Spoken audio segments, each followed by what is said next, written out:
Well, a very good evening, everybody, and welcome to Lords. The T20 Blast is back at the home of the cricket for the first time this season. Middlesex entertaining Glamorgan in this one. The floodlights are on out in the middle. The lights hopefully are on up here as well, with myself, Kevin Hand, and Dom Ford in the commentary box for this one. Middlesex looking to get on the boards in this season's Blast campaign. A couple of, well, one close encounter and one tough task so far for Middlesex, Dom. Yeah, absolutely, Kev. 2 games, slightly different performances there. The last game, big runs on the board from Middlesex. Bowlers just couldn't quite restrict that score, but promising signs for the Middlesex batting lineup, and they'll be looking to get their first win on the board tonight. They certainly will. All eyes are on the fact that it's Lords. The boys have been out in the nursery end, so too has Richard Johnson. We caught up with him ahead of the game. Jono, thanks for joining me here at Lords. We're training ahead of the first game here at Lords tomorrow evening. All kicks off in the Blast Under Lights tomorrow. What's the mood in the squad like? Yeah, it's okay. I think everyone's quite excited to get back to Lords, our home game, first one of the season. So boys are looking forward to playing here in front of hopefully a good crowd on a nice evening. Obviously, we kick off with a double-header. Sunrise is playing before us. Should be a nice spectacle for the fans. Yeah, absolutely. I hear there's a decent crowd coming. Pre-match tickets sold look good. So yeah, it should be a good double-header. Let's focus on the opening 2 clashes, Jono. Obviously, defeats in both, not the ideal start, I guess would be safe to say. Tough one against Kent, where it looked to me like they bowled to a far better plan and got their plans executed with the ball perhaps better than we did. Look, first game of the season. Obviously, we hadn't really got any practice before that first game. We've been doing drip feeding bits and pieces in during our 4-day stuff, but didn't really get a good, solid afternoon of practicing at MTs, unfortunately, with weather and everything else around. So we were a bit cold in that game. We tried to get the boys there a bit earlier than normal, get used to the surroundings and hit a few balls at Chelmsford before the game.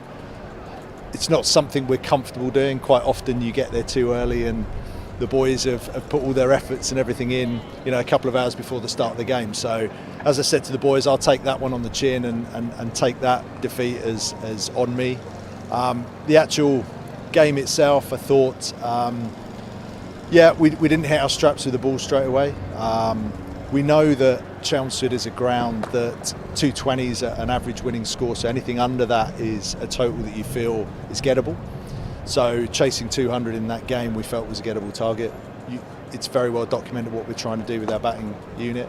We're going hard, which most teams are now. We started that process 2 years ago. And sometimes you're going to have innings where it doesn't come off and you're going to get bowled out. But what I quite liked about that game, we kept going and we kept pushing. There's no point knocking it around and getting to 150 and losing the game by 50, 60 runs.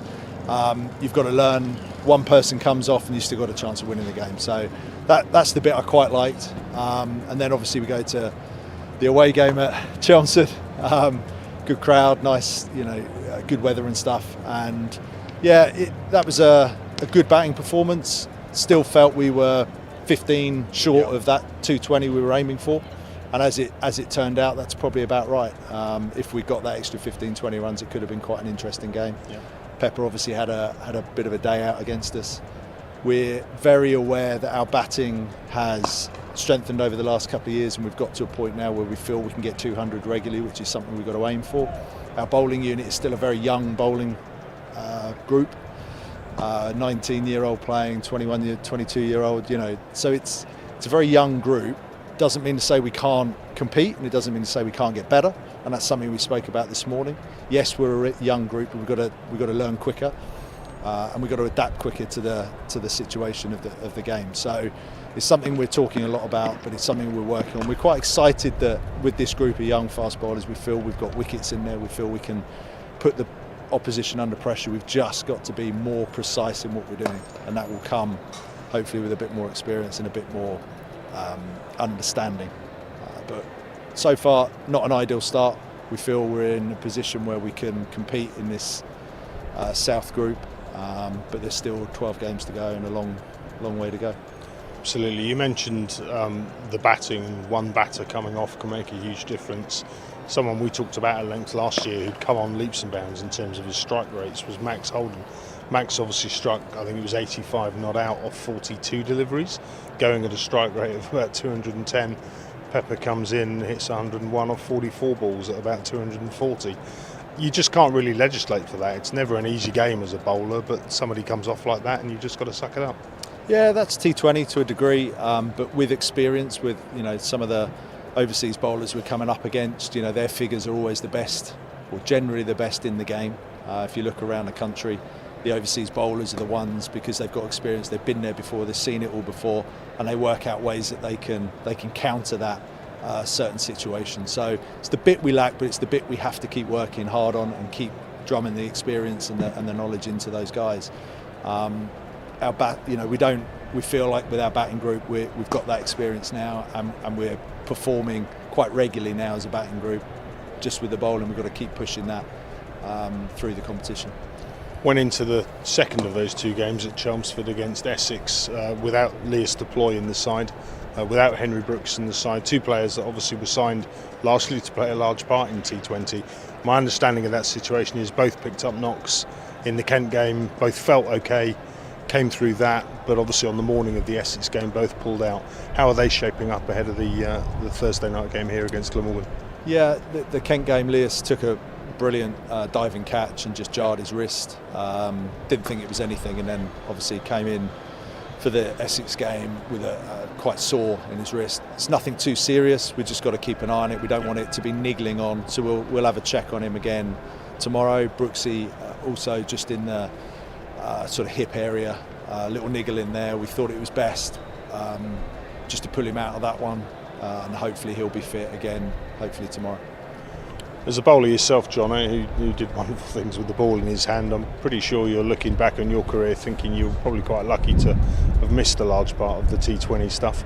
It's no day out for the bowlers there. How's someone like Noah Cornwell adjusted to life in the first 11? Because it's a pretty brutal place to start your career. I've got the T20 medal in the bedside drawer, so no, it's tough, mate. But the youngsters want to play this format. It's great fun, playing in front of thousands of people, the excitement of it all, the buzz of it all. He handles it particularly well. He loves the occasion, loves the big occasion, loves almost showing off a little bit. So I've got no problem with him throughout the whole tournament, really coming to the fore and coming to the party in it. And I think he's done really well so far. His figures might not suggest that, but he's carrying out some of the plans that we want him to do, and he's learning all the time. It's not an easy game for a bowler at the moment in T20 cricket. Every time you bowl a length ball, it goes out the park. You try and get a Yorker and they ramp it over their heads, and then you bowl a bumper and it's called a no ball or a wide most of the time. So it's not an easy game. That's coming from a former fast bowler, obviously. But as I said before, every game is more experience for these young lads. Doesn't mean to say we shouldn't be winning games, because I think this group now is ready to win games, and we need to really start putting that together over the rest of the tournament. Last one on Thursday's opponents. We had an absolute thriller of a game against them last year up at Merchant Taylors, actually. I think they batted first and went at it hard, hit 230 odd, and I think at the halfway stage we were about 130 for naught before a flurry of wickets just slowed up the attack. But I guess 15,000 people, 20,000 people tomorrow in the crowd will be looking forward to a similar type of event. What do you make of Glamorgan? Obviously they've got some big threats in there, the likes of Colin Ingram, the likes of Chris Cook. They're a damn good side, and they'll provide a stiff test. Yeah, I think the South Group, as we know, there aren't any weak sides in the South Group, so every game's going to be a tough test. We'll concentrate again on our process and how we're trying to play the game. We'll obviously do our homework on their batters and plans to them, but we're confident in moving forward with what we're trying to do. And as I say, coming back to Lords, somewhere where in front of 20,000 people is something everyone's really up for. So there'll be a stern test like every other game, but we're ready for it. Good to hear. Jono, thanks for your time and good luck tomorrow. Thank you.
Well, good evening once again, everybody.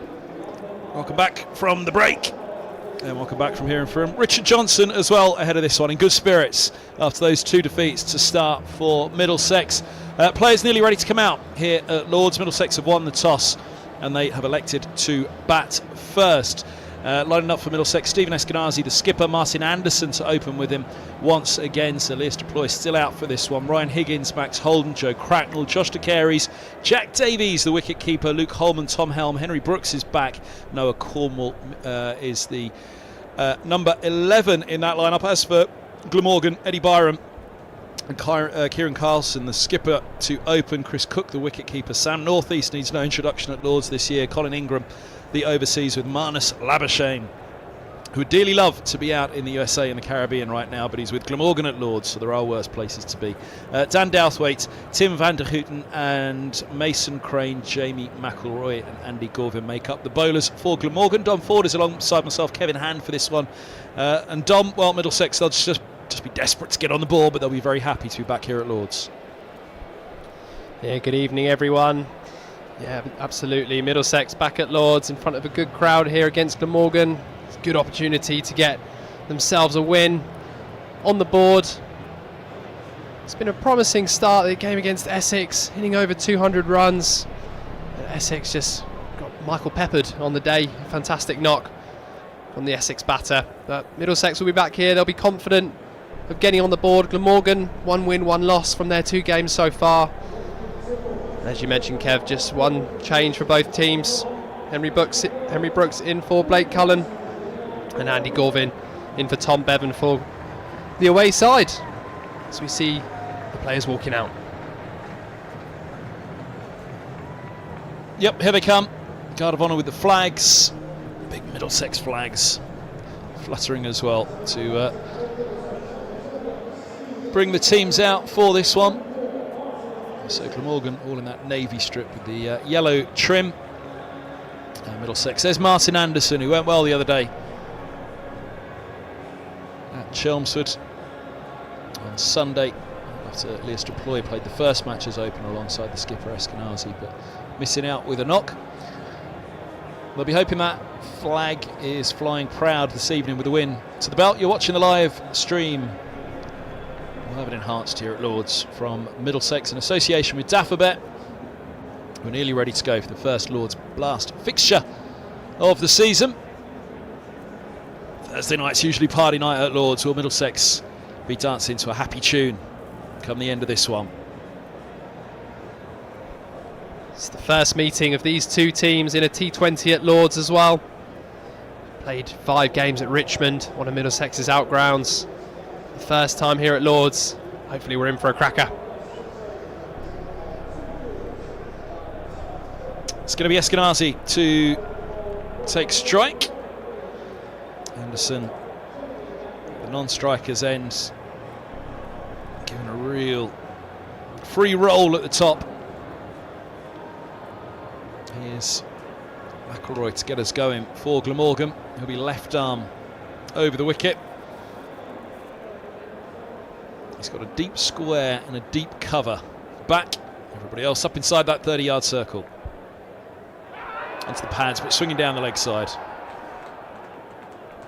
Left arm over to the to the right hander with the slope. Plenty of swing though there for McElroy.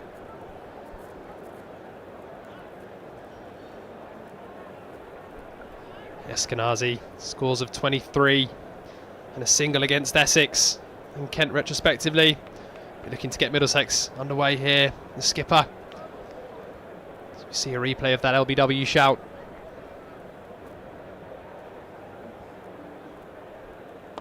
Second ball's right up there again. Clip for a single. There's Middlesex's first runs.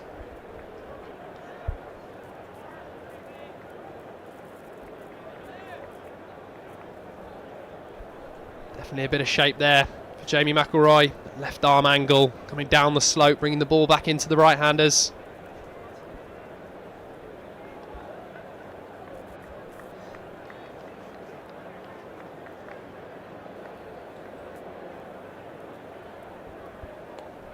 Block hold to Anderson, who steps across, gets it in front of the short fine leg. There's Middlesex's first boundary. 3rd ball of the innings. That'll feel good for the hosts.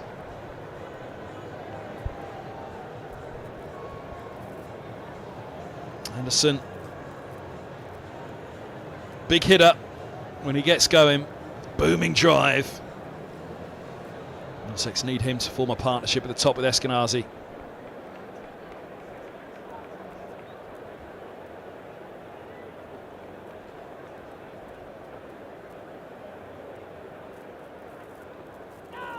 Swing and a miss across the line on that one. Looking for a pickup shot. Slightly shorter boundary to the leg side for the right-hander.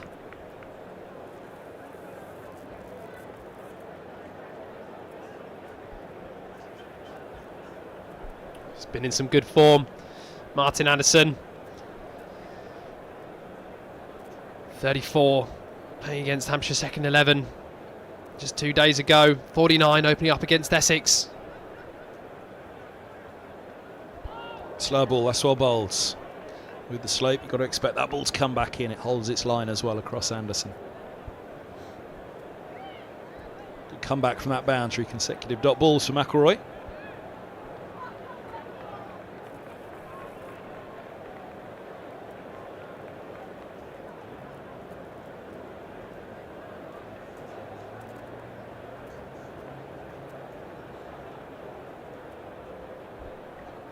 Wide ball, angled across again.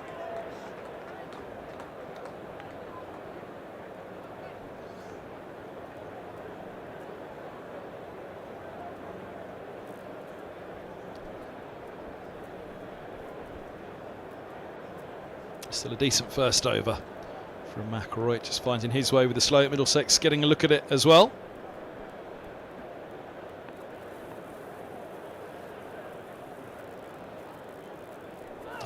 Last ball's angled across as well. Just a bit of bounce there for McElroy. Gets over the bat of Anderson.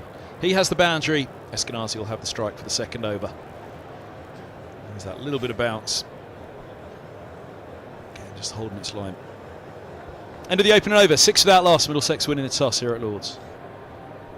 Be interesting to see how this pitch plays throughout this T20 game. The same pitch used in the Sunrisers Stars game earlier, where the Stars came through victorious. Saw a little bit of turn, but the pitch played pretty well.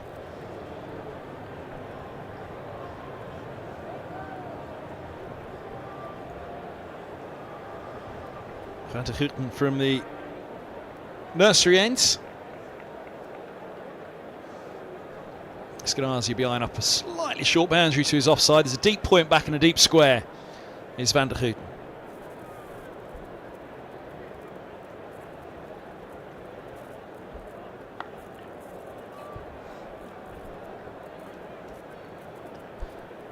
That single for Eskenazi, 2 for 3 for the Middlesex captain. Early out on Sunday at Chelmsford. He'll be keen on a score here today.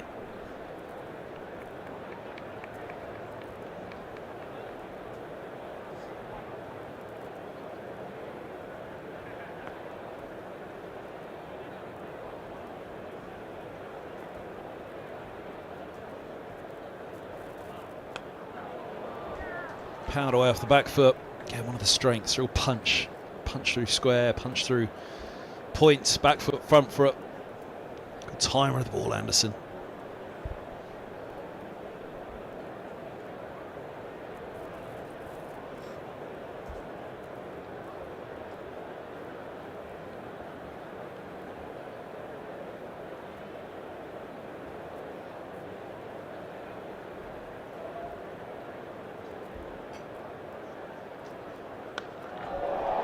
Charge from Eskenazi, and a first boundary for the Middlesex captain. Swings it away into the onside field up in front of square. Once he was through the infield, it was 4 all the way. Yeah, lovely strike from Eskenazi down the track. He's picked that up beautifully. Van der Houten just following Eskenazi, but he got it away over that infield and it raced to the boundary.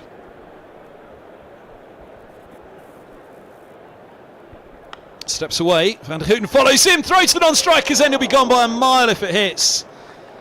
Eskenazi's through, hands on head for Carlson. Brilliant pick up and throw, trying to put the pressure on the field. Perhaps the wrong fielder to do it to, he's a gun. Kieran Carlson. Really good pick up and throw there from Kieran Carlson. Eskenazi would have been well short of his crease. Drags that one straight to the fielder. Oh, it bounces up nastily. That practice track. Second game of the day here. South East Stars with the visitors to take on Sunriders earlier. We saw that earlier in one of the drives. Just really kicked up off the practice surface. That one for Gorvin wasn't the easiest either, but they have a single.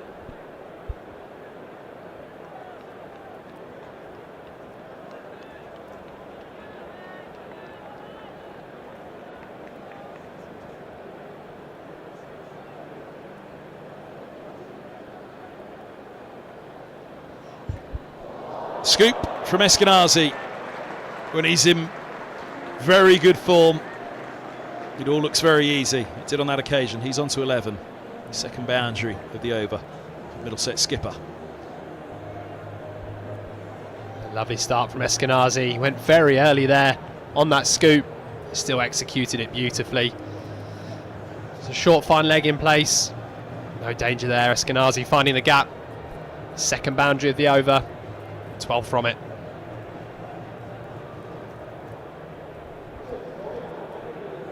Dowthwaite bowled in the game here. Probably bowled well as well. First game of the season.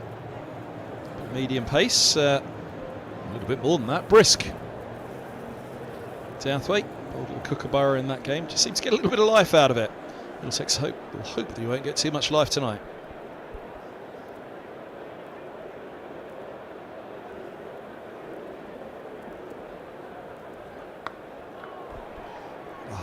That could be tight. It would have been tight. Anderson's through.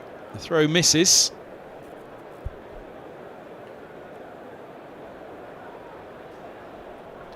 Mason Crane, hands on head. Thinks this would have been out as well.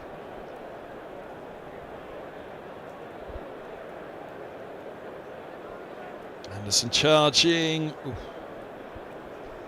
Like he would have just made his ground. It's outside the line, I think. Dowthwaite can't believe it. Falls into the middle of the track. He might need to get off that one. Leg by signals. I might have a word to say about that one. Ian Blackwell, the umpire. Let's just have a look. I think it hits him out. He's a long way across. Benefit of the doubt.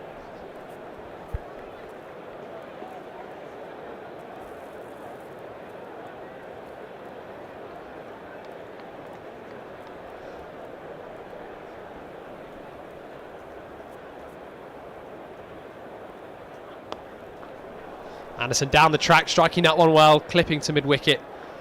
It's well fielded, just a single.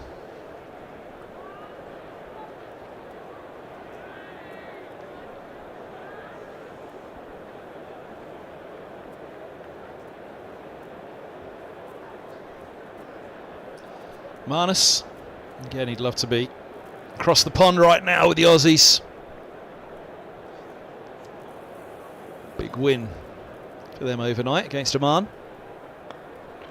That's a nice drive, gets through, hands on it in the covers, just takes the pace off it. Deep cover will get around, hold him to 2. Eskenazi's on to 13.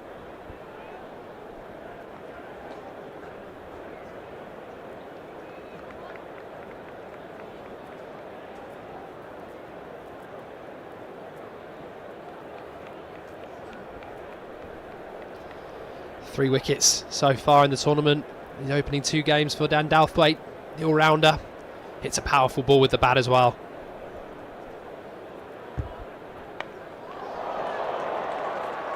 That is a projectile. That booms out of the middle of the bat for Eskenazi. Sweet pickup from the skipper. First 6 of the innings. Low full toss. It was up there actually, it was half volley. Swung away. Sweet connection. Started well here, Eskenazi. Looking positive.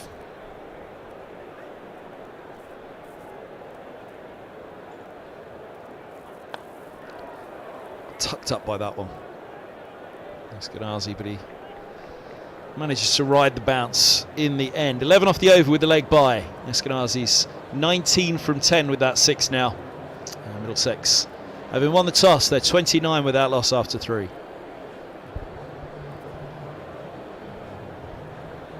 Floodlights starting to come on here. Set fair for the evening weather-wise, but those, as the light starts to come in, those floodlights will play a part.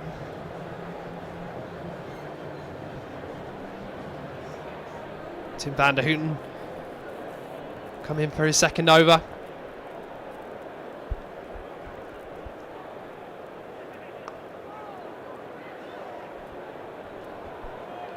She put on the fielder, they have the single.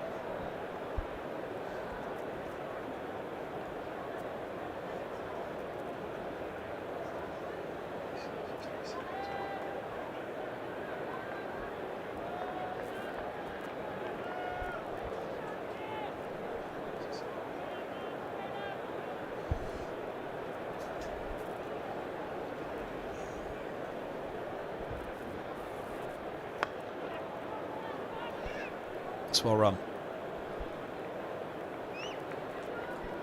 Same track as was used earlier today for the Sunrisers pitch. Just a little bit of a greenish tinge on it. The big boundaries were of note. There is a slightly shorter boundary to the offside for Eskenazi, with 3 to the left of centre as we look from the nursery end across to the pavilion. It's a huge boundary to the grandstand.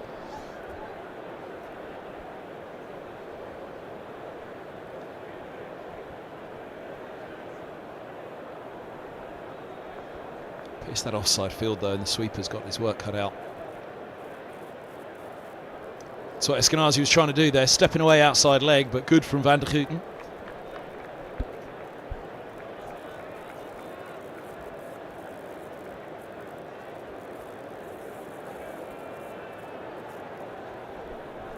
Van der Houten, born in Sydney, represents the Netherlands.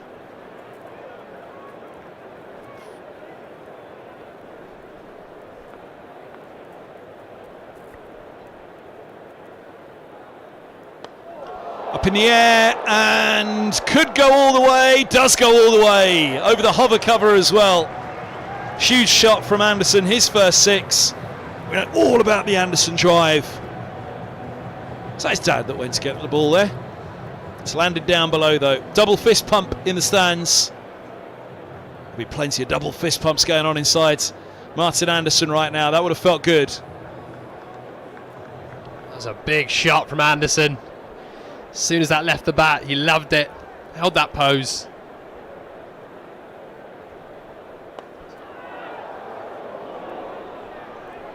Goes again there, Anderson. That ball falling just short of Marnus Labuschagne. Would have been tempted to go in for the dive, but it was safely short. Anderson looking to take advantage here of Van der Houten. Good start by Middlesex. 1 ball left in the 4th.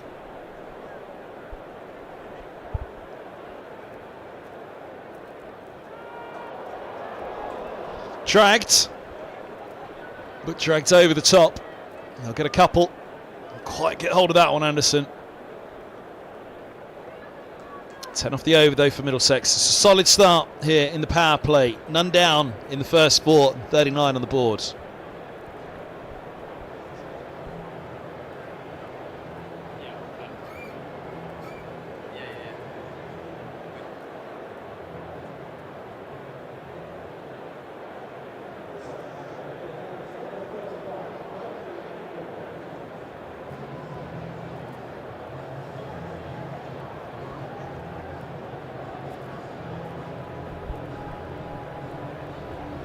Run rate of 9.75 from the first 4. Jamie McElroy back into the attack from the pavilion end.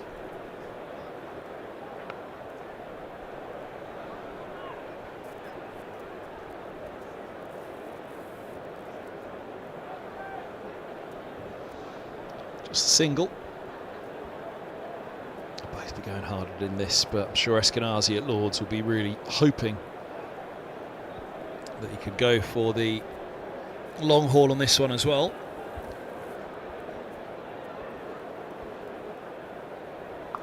Wow, that's big. That's big. Top tier of the mound stands. Duck for cover. Put down the Pims. The ball's on the way. Martin Anderson's on strike. Massive pickup. Sweet shot. Hammered over deep square.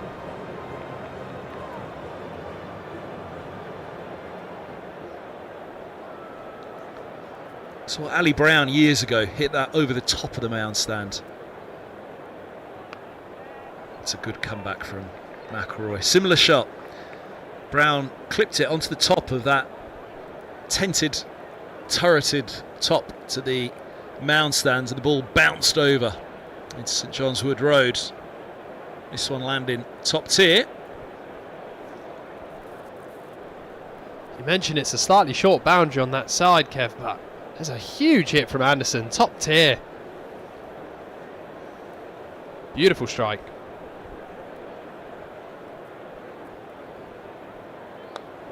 Low full toss. Scooped it.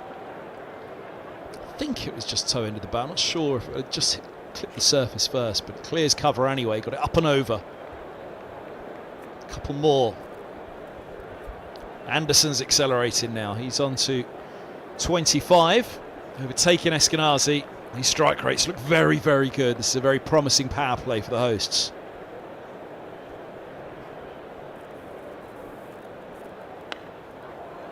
And he gets that one through as well. 50 up for Middlesex in the 5th. Anderson works it well. Infield up on the onside, but for deep square. There's a short enough boundary. Downhill as well. That's Everett Lords. Let's get it away towards Old Father Time, penetrating the infield. Generally, there's no stopping it unless it's straight at the fielder on the boundary. That's really good placement. Anderson's looking in good nick at the moment for Middlesex.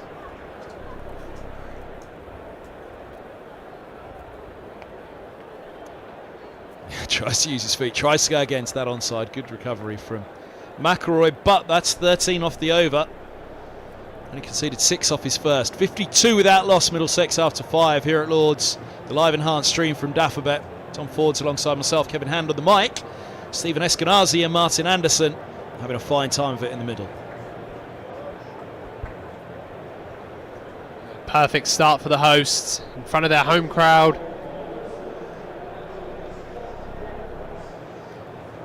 Beautiful 50-run partnership in 5 overs. Run rate of just shy of 10.5. One more over left of the power play. It's Dan Douthwaite switching ends from the nursery.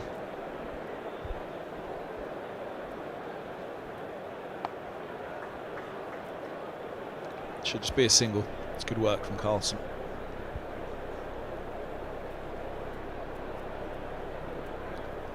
Back to Anderson. Broad shoulders. Dan Douthwaite. Bustling, brisk bowler. It's a pretty big bat in Martin Anderson's hands when he manages to middle it. Oh, that gets through. Well, he timed it pretty well. It's gone fine for 4.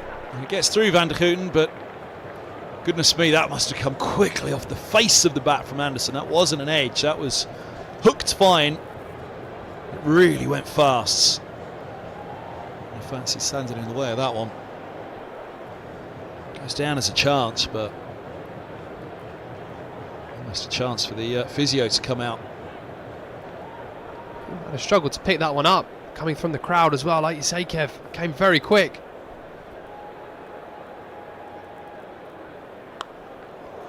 That is glorious. Hit on the up, hit wide and mid-off. Moves to 37, Martin Anderson. 61 on the board for Middlesex. This really is a super start in the power play.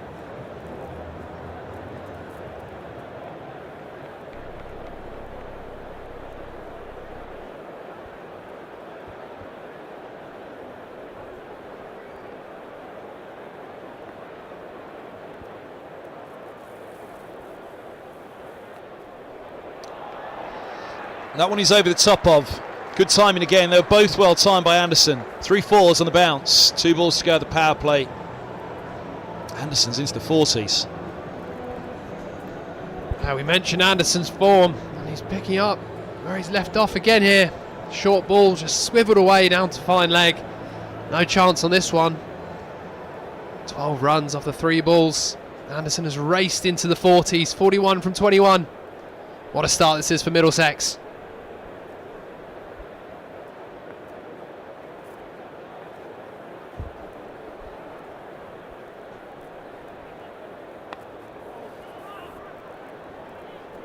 Welcome dot ball for Douthwaite and for Glamorgan.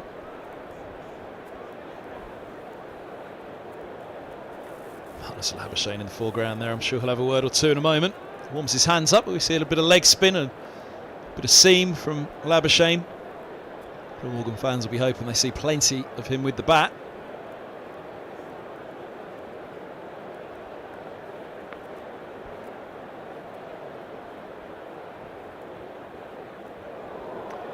Sharp bouncer.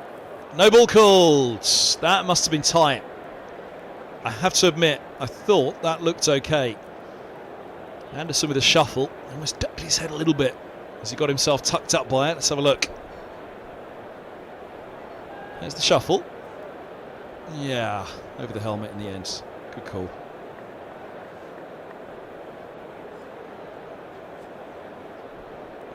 Not a free hit on height. It's driven away, 4 more. What a finish to the power play for Anderson. Glad to see they're all watching. Keep your eyes on the ball at T20 Cricket, and you in the back row. Turn around facing the wrong way. 71 without loss after 6. A really good start for Middlesex. And again, this is another one on the drive. Look at that step across from Anderson, then the step back. It's a man full of confidence at the moment, which is good to see. Anderson in form and looking confident. Could be a very dangerous customer. That was worked incredibly well. Well, his former coach at Middlesex, Stuart Law, said he has the potential with the bat to go all the way in the game. Anderson comparing his drives to that of Jacques Callis, Mark Waugh. Goodness me, it put a lot of pressure on him, but he's showing in this innings what those drives are all about. 71 without loss after 6.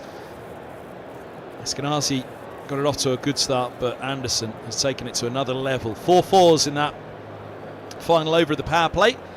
Now it's over to Mason Crane. Didn't play the game here at Lords in the Kookaburra round at the start of the season in the Championship. Played well down at Sophia Gardens. Nearly spun Glamorgan to victory in that one. Eskenazi is getting in on the act. 6 more over deep square. Middlesex look in the mood at Lords tonight. Welcome into the attack, Mason Crane. What a shot. Stevie Eskenazi in a slog sweep away. It's gone pretty square. Woken those stewards up as well. Down the track this time, Eskenazi single down to long off.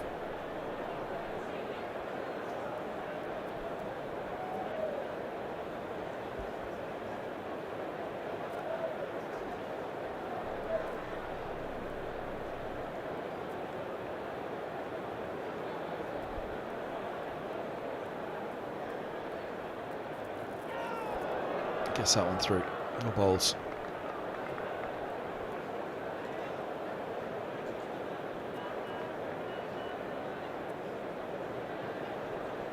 Good recovery from Crane. Still 3 balls to get out of the over after the 6 to start. Oh, Eskenazi back and across, and he'd have been pinned in front there. Might go all the way. Scoops back in. They've run 3. Eskenazi just got the bat down in time on that one. That was oh so close to being pinned right in front. Crane thought he had his man. He thought he was through. Good work from Ingram. Look at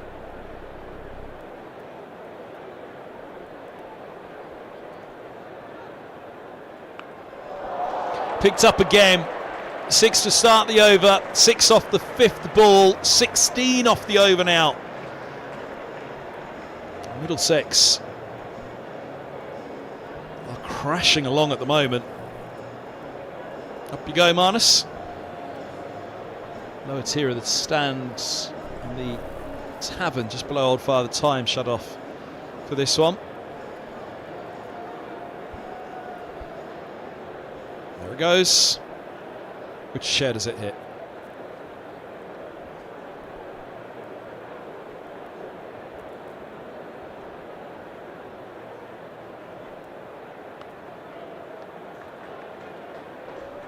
Single to end the over. Oh, apologies, it was Eskenazi who was nearly trapped in. It was Anderson who was nearly trapped in front. Eskenazi. He went back to that one, got the little inside tickle, which brought Eskenazi back onto strike for the 6. So Eskenazi 36, Anderson 48 from 26. Really fine start from Middlesex, continuing that momentum with the power play. 88 without loss after 7. This is something special at the moment. Yeah, these two, they come out on a mission, come out with a vengeance, and they've made the perfect start for Middlesex. Looking to impress this home crowd. It will be leg spin from the nursery end as well. Marnus Labuschagne, Australian overseas, coming in for his first over of the game.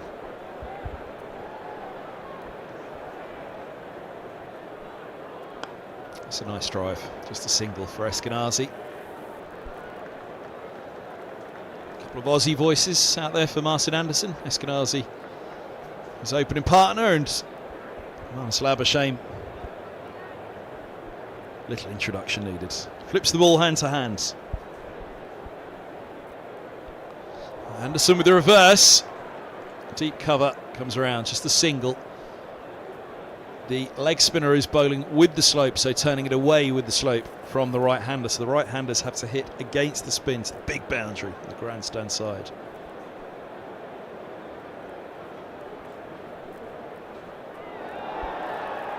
I think the excitement for Labuschagne there, he was almost going to appeal that, just having beaten the bat. A single from Martin Anderson, equaling his highest score in T20s for Middlesex, 49.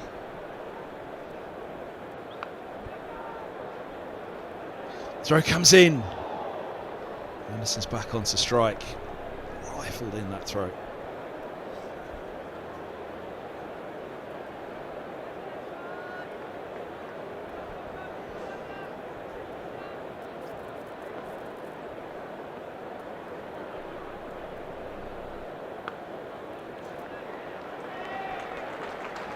And there is a first T20 50 for Martin Anderson. He's had 36 matches, this is 32nd innings, top score of 49 before, and strike rate of just 116. You'd imagine that will fly up. It's a nice clip from Eskenazi for a single more. So 28 balls for his 50, Anderson.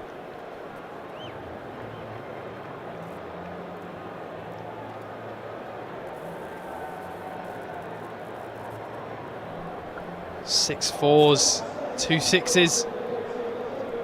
This innings so far from Martin Anderson.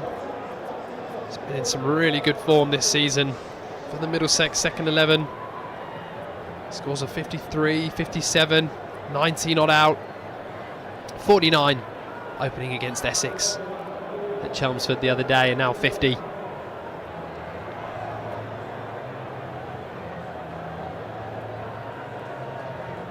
Andy Gorvin into the attack from the pavilion end, looking for an important breakthrough for Glamorgan. Enjoyed his bowling down at Sapphire Gardens. Medium pacer with a sprint to approach. Offers a bit of width there. Field well set back on that offside.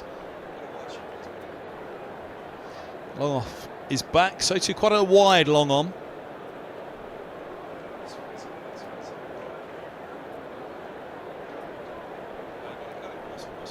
It's a deep mid wicket, deep cover.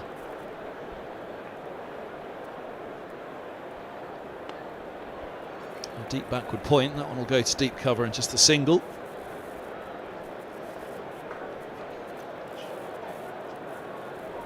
So yeah, big boundaries to the offside, so keep it on a length, on or around just outside of off stump, then really having to pierce that offside, get past extra cover, or do that. Eskenazi moves to 44 from 23. He could hit the 50 at a better strike rate than Anderson. Look at that. Second time today he's got it away. Shots that we're accustomed to seeing Eskenazi play when he's banging form. He's sort of cut that, sliced across it almost, but somehow got it over. The wicket-keeper's heading away for 4.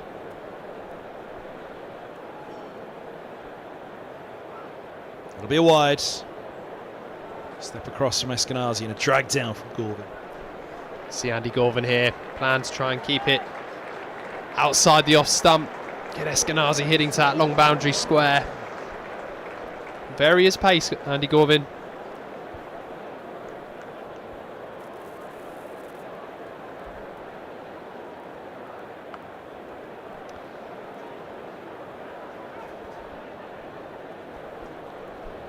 .101 on the board. This Middlesex opening pairing, makeshift at the moment with Deploy absent. Well, could give Middlesex a selection problem, these two.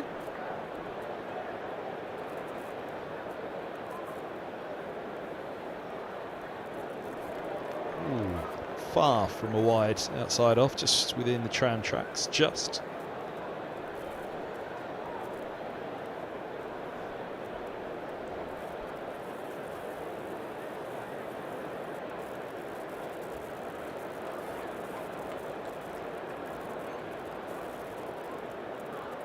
Step across and a drag. Oh, throw to the non-strikers then. They'll have to be sharp, and they are. Strong arm from Carson in there.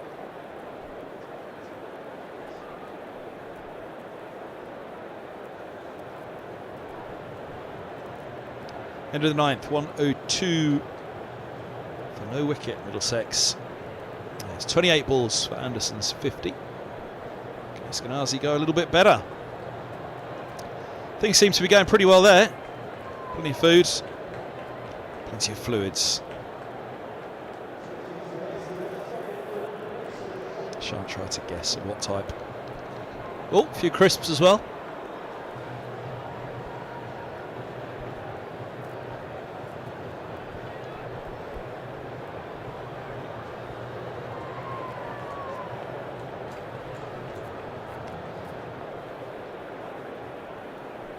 For 17, Crane in his first over, on from the nursery end. Oh, angles that one in, backing away. Anderson nearly got himself tucked up, but he gets it away. Finding the deep cover for 4, it's a fine shot. Middlesex continuing to canter along. Lovely shot, Martin Anderson. Looks like the plan is to really get on top of Mason Crane here. Down he comes. Deep cover had just come a little bit finer to deep point. Towards deep point. Let's go back the other way. To hold Eskenazi, to hold Anderson for a single. Eskenazi back on to strike.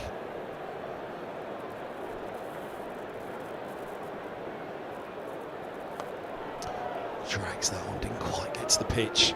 We'll get a single down to long on though. For a moment his heart would have been in his mouth there. Eskenazi, Crane just dragging it down short.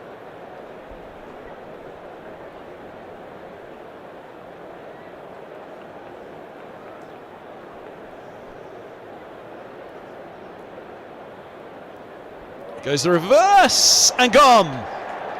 Bale's whipped off, Anderson's done. 57 from 34 deliveries. Really fine innings. A century stand for Middlesex to begin the innings, having won the toss. They couldn't have wished for a better start, but Anderson's day's done. His first 50 in T20 cricket. A fine time to get it. Middlesex looking to bounce back from 2 opening defeats. He's given the perfect platform here in front of a busy crowd at Lord's. Yeah, brilliant knock, Martin Anderson. Well bowled from Mason Crane. Anderson just looking for that reverse. Dragged his foot out. Good tidy work behind the stumps. to get that stumping. Brilliant knock from Anderson comes to an end. A brilliant partnership comes to an end. And out comes Max Holden. Another man in good form for Middlesex. Former opening partnership back together again, Eskenazi and Holden. Middlesex mixing it up at the top of the order at the moment. Holden elevated to 3, having dropped down to play the spinners in the middle, but maybe with Crane on early and Middlesex, well into this innings now in the 10th over. Perhaps that's what's jolted him up the order to say, go and have some fun with the leg spinner.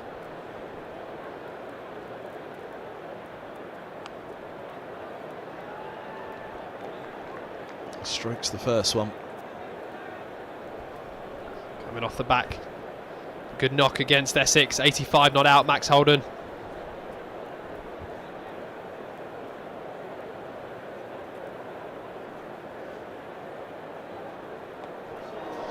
There's the first one from Holden. Oh, it nearly carried. Deep square coming around. Did well in the end to parry that back in. Crane knows he was close. Nearly a second in his second over. Anderson's gone. Stumped. 57. Holden nearly following here. Big step across. Really looks to get all of it. 2 set back. 1 was enough to stop the boundary. Very nearly to take the catch as well. 10 done, 109 for 1. Good comeback from Mason Crane. Going for 16 in his first over and then hit for the boundary. First ball of the second, but he's dragged it back well. Just 3 runs and the wicket. Coming from the remaining 5 balls of that second over. And a much needed wicket for Glamorgan. Corvin scampers in and Holden scoops over the top. And they'll come back for a second. It's tight. He's home. Woo. That was tight. Dive required from Holden. Once he got that dive in, well timed it was. And he was always giving himself a very good chance of being safe. Dive more often than not gets you close. He went fast on the first, although he was looking over his shoulder somewhat. And there he goes. Boom. Just over that line. Just a single.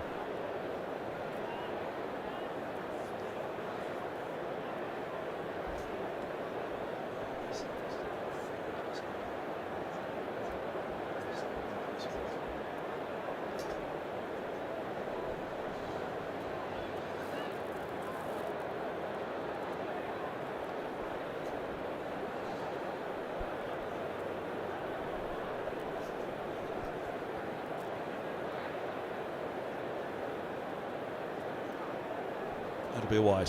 Dragged down by Corvin. Plan again to keep it outside off stump. Corvin just pushing it a little too wide.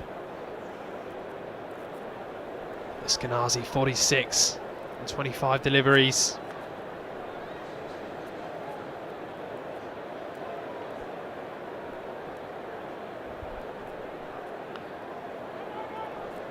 Swing and a miss. But stepping across Eskenazi, so not a costly miss on that occasion. Go from Corvin, wide, a little costly, but no boundaries yet. 3 balls to go. Can he get out of the over?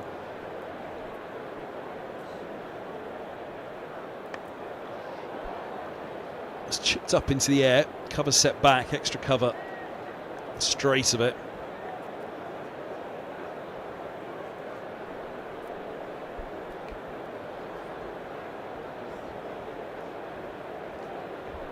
Glorious conditions, glorious scenes. Generally is at Lord's.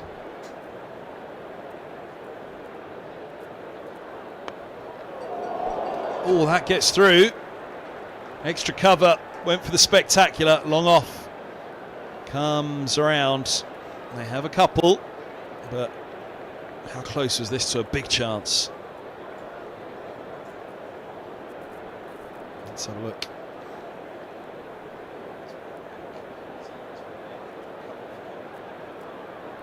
We'll come back to that in a moment. Here's Holden.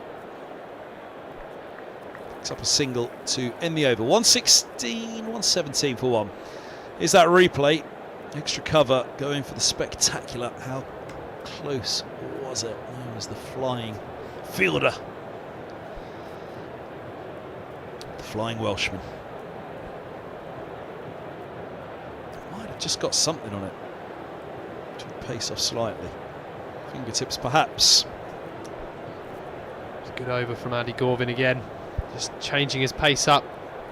Seeing that replay as well, just hiding the ball as he's running up to bowl. Grew up in the Hampshire setup, Hampshire Academy, Hampshire second 11. Before moving to Glamorgan, making his way into the first 11.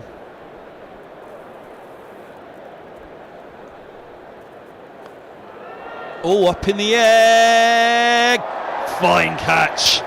Really good catch. Guess who? Marnus Labuschagne. Reliable hands in the deep from the Australian. Holds on, gets down and underneath, gets 2 paws to it and holds on, and Holden has to go. 7 from 7 for the Middlesex left-hander. He'll have to drag himself off. Anderson and Eskenazi have had some fun.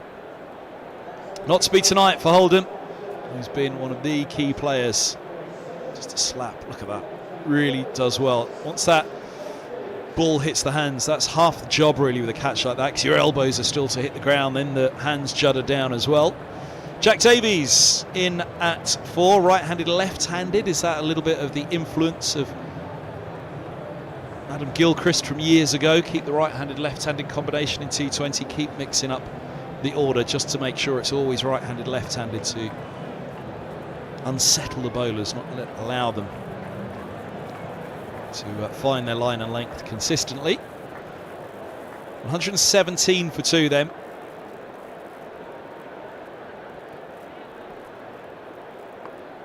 Davies chops down on that one for a single to get off the mark. Mason Crane picking up his 100th wicket in T20s with that wicket of Max Holden. He's become a very good bowler, Mason Crane, especially in the limited over format.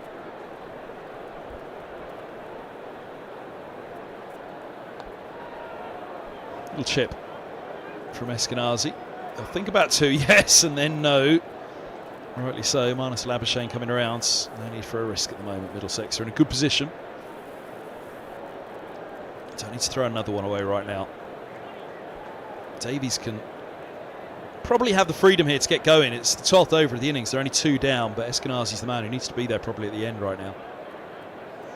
Now, that is a swing on an edge, but it lands safely. Short third coming around to collect. Good evening to Don Topley. Reese's dad, he's tuned in from Barbados, listening and watching from Barbados. I've come in too hot and too humid.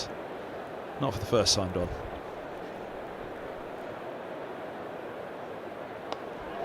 Big swing in the air. And a catch. And Eskenazi's out. No 50 for the skipper. He's gone for 48 from 29. Probably didn't need to do that right now. Davies 2 from 2 at the other end. Middlesex wanting to keep going. It'll be a couple of new batters at the crease and an opportunity for Glamorgan to settle this down. 120 for 2. Yeah, he's disappointed with himself there, Eskenazi. So he probably didn't need to do that.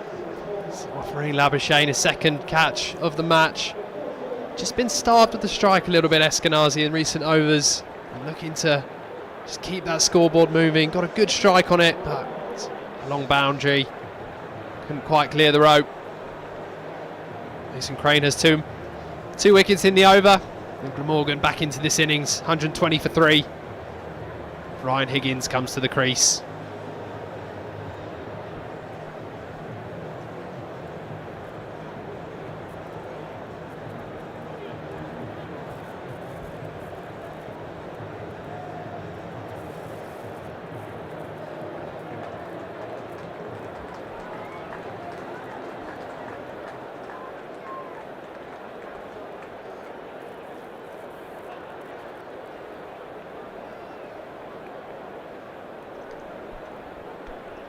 Single to end the over. Higgins off the mark first ball. He'll have the strike. 2 wickets in the over. Max Holden and Stephen Eskenazi falling, and Middlesex will have to just take stock for a moment here, you'd have thought. Just let these two get in. You don't all of a sudden be 1-2-1 for 5 at this stage, and all the good work's undone.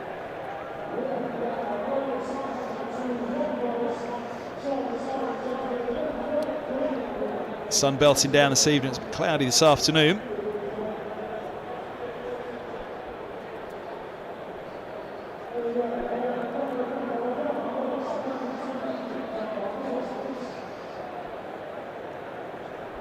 Change of ends for Marnus Labuschagne. Done for 5 from 1 at the nursery end. Asked to change up here to the pavilion end.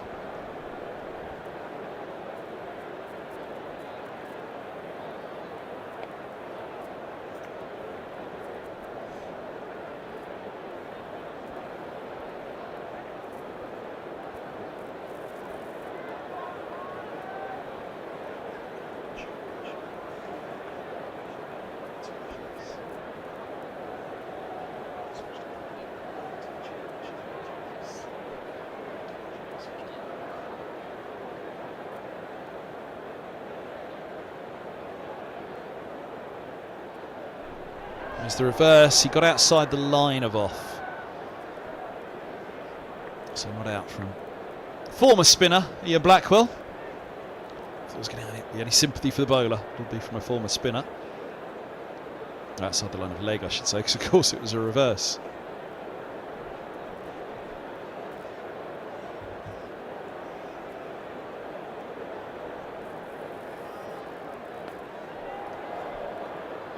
Chips for a single. I think about 2, but on the bounce it's picked up and returned pretty quickly, so no need to risk at this stage. Middlesex just need to recover slightly, get it through to the 15th, maybe even the 16th, and then really go again.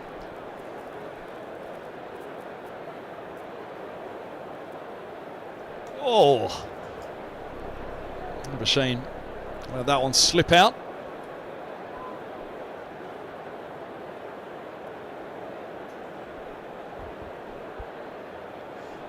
Wide again from Labuschagne.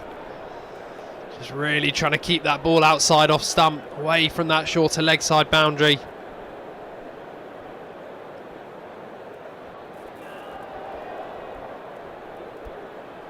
Higgins swinging and missing now.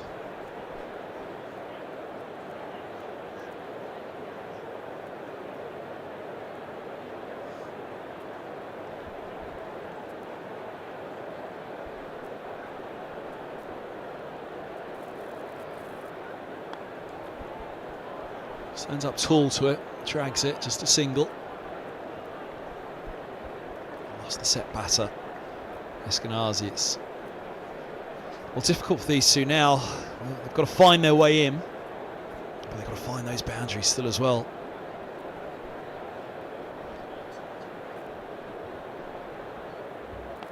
Reverse. Not quite going to make it. Good tumbling stop. Excellent work. Deep square. It's the end of the 13th. 128 for 3. So these two fresh to the crease, yet to find a boundary yet, the pair of them. The last one came up. Good few overs back now. It was the first ball of the 10th over. So we've had 3.5 overs since a boundary. In that time, 3 wickets. So the boundary.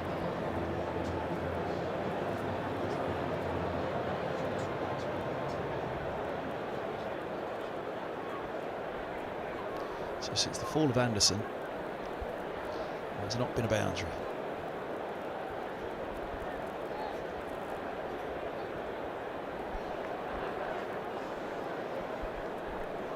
Just a little mini rebuild here for Middlesex.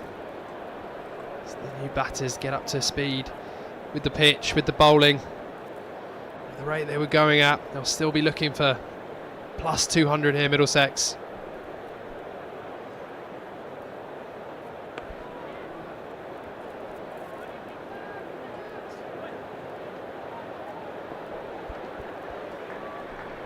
Running, well placed, well timed from Higgins. Jack Davies was quick to get back to the danger end.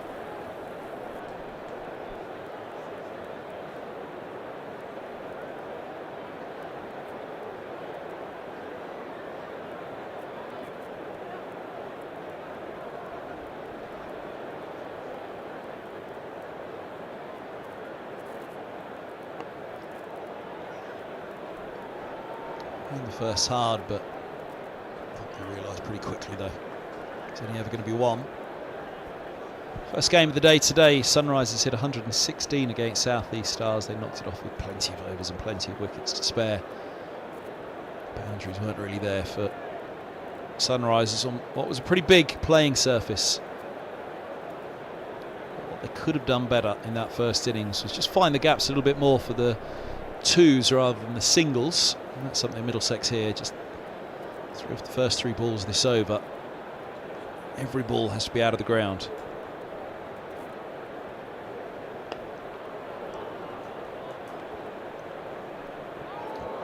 Oh, that was a horrible little slide and slip. Colin Ingram. Hope he's doing all right. Heard from his dad when we were down doing the game in Glamorgan. Tuned in tonight. Hope you're well, sir. Thanks for the messages down in that one. Centuries from Labuschagne and Ingram in that defeat at Sophia Gardens for Glamorgan.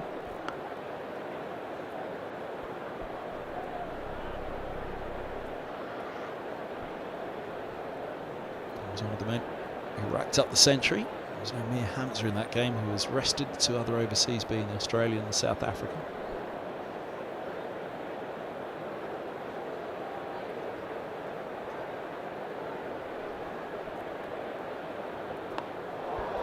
Swept up into the air and out. Juggling catch, but taken in the end. Byram holds on, bounced up out of the bucket for a moment. But smiles for Gorvin, his first wicket. Wicket at Lords. And disappointment for Davies. He heads back. Middlesex lose their 4th wicket. 14 overs done, 133 for 4. A really good comeback from Glamorgan in his last few overs. Andy Gorvin just holding that ball outside. Davies off stump. Him to drag it across, looking for that shorter boundary. Can only find the hands mid-wicket. Eddie Byram taking the catch. Just looked like runs have become a little harder since those 2 set openers were dismissed.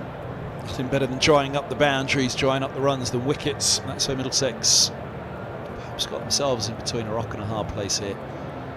They had such a good start, they wanted to keep it going, but it's cost them. Mason Crane 3 for 28. Gorvin in on the act now.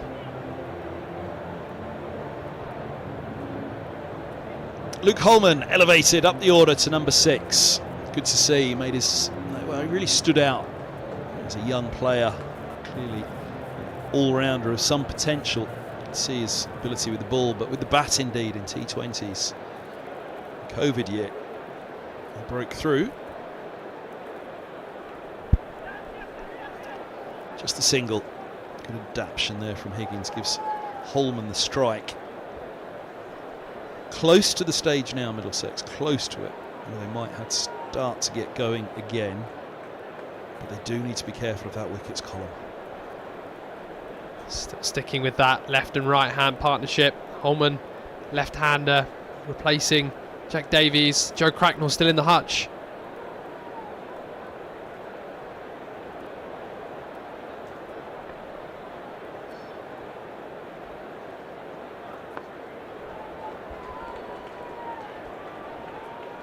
Single taken.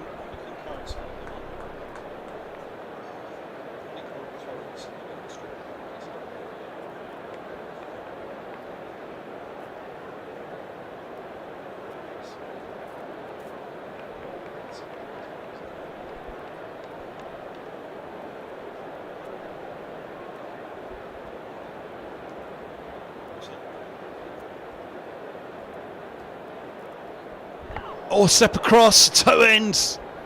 Got something on it anyway. Higgins had to. For a moment, I thought he was through. Down to Hooton. Let's have another look.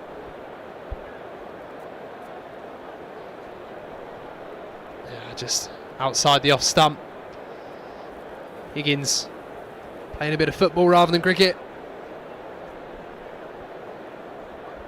Looking for that scoop. It's well bowled from Van der Hooton.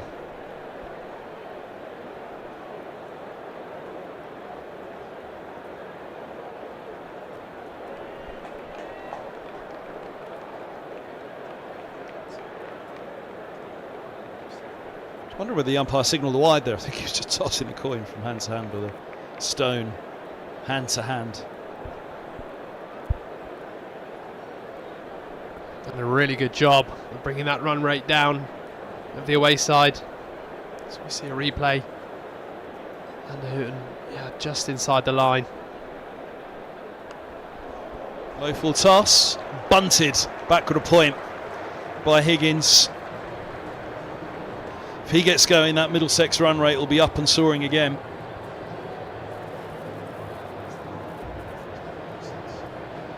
And that is the first boundary since Martin Anderson's wicket fell. 2 balls before the first wicket was the last boundary.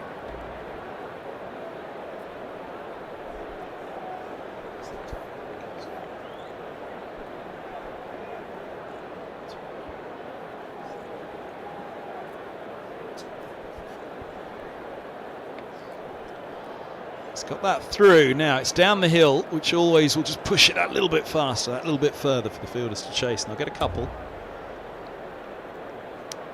8 off the over. Better one for Middlesex, getting up towards that run rate again, which they've been setting. It's been tumbling. Stretch from the Anderson wicket through until the boundary in this over. Hazy sunshine on a Thursday evening in NWA. Top tier of the grandstand shut. Lower tier of the tavern. Top tier of the Compton shut as well for this one. But a good hubbub in at Lord's. More than a hubbub.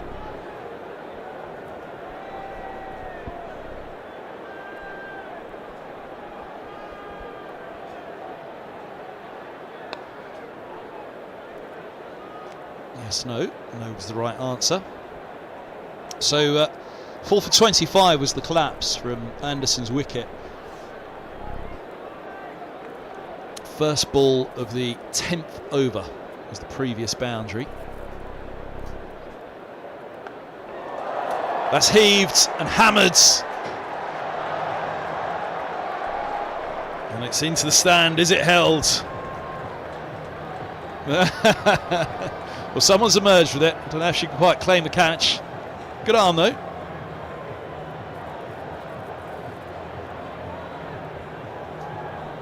Massive shot, Luke Holman. He hits a big ball. Slog sweep over mid wicket. Just bounced off those advertising boards and into the crowd. Tin hats needed.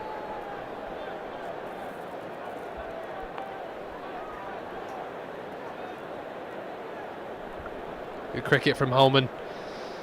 Single out to deep cover. And he's up and running nicely. Such a game of momentum, T20 cricket. Those 2 set batters, Eskenazi and Anderson. First up, momentum was all with Middlesex. Glamorgan pulling it back.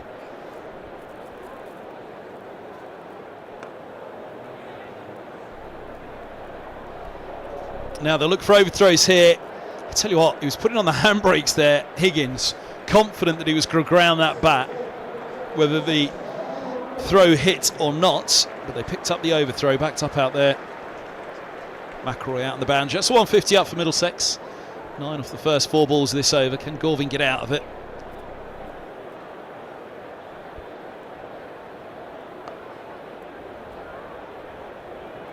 They'll look for 2 again here. And this is what we were talking about in the first match of the doubleheader here at Lord's today. There's a big, big boundary to the grandstand. There's 2 to be had there all the time. Get it right. Just place it in between the 2 out there. And if the bowler adjusts or the fielder adds up on that side and that adjusts, then it's runs to be had to the shorter boundary. Now has he gone through him? He has! Higgins driving a length ball and Gorvin has his second. Line and length bowling, nipping away down the slope at Lord's. Classic cricket in the T20 from Gorvin and Glamorgan. And Higgins has to depart. 18 from 16. He's given it a bit of a jolt for Middlesex. 4 overs to go, 152 for 5. The last ball of Andy Gorvin's spell, and he picks up big wicket of Ryan Higgins. Very good glove work again from Chris Cook, standing up. Just down the slope from Gorvin. Little outside edge. Big wicket for Glamorgan. Joe Cracknell comes to the crease. It's a good time for Cracknell to come to the crease. Explosive player. Yeah, dropping down the order, Cracknell. He was the number 3 for a little while, and the opener down to 7. Is that a reflection of the right-handed, left-handed? Holman's gone up to 3.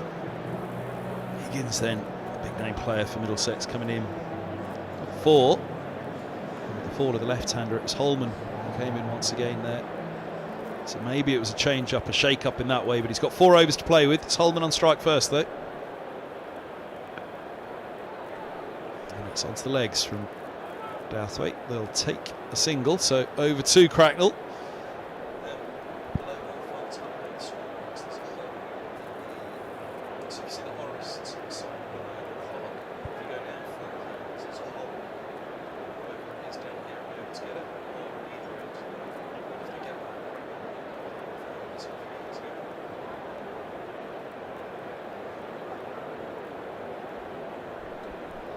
Need a good partnership here in these last 3.5 overs.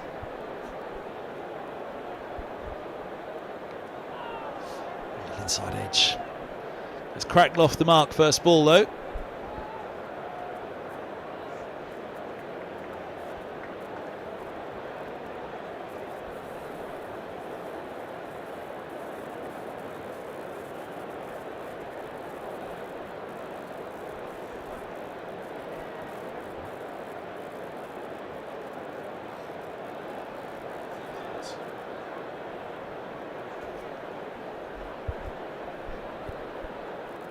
Edged away, 4 runs. He's edged that off the top of off stump. He won't mind one jolt though, Holman. His second boundary, a 6 and now 4. 58 for 3, 58 for 5.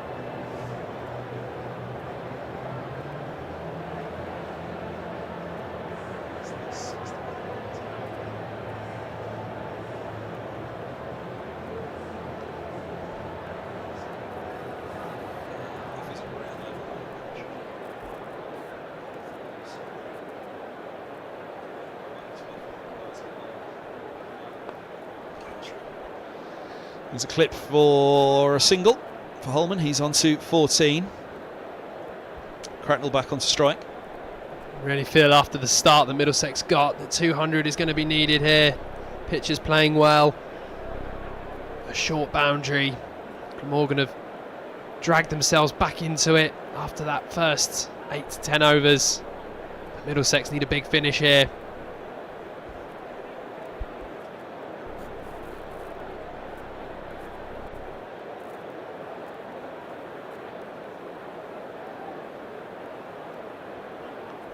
Oh, this could be trouble. No. Leg side. And it deflects away for 4 leg byes as well.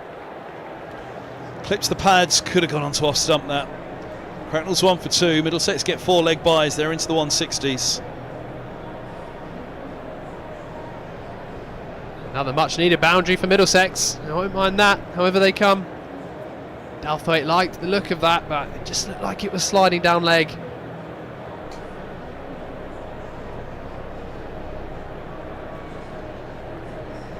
Last ball of this third, Dan Douthwaite over. On for 36 in his spell so far. Oh, swing and an edge. Cracknell's gone. He waits for the decision. As the finger goes up from umpire Blackwell, the head goes down from Joe Cracknell. Waited for the umpire's finger to go up. Hangs his head backwards now.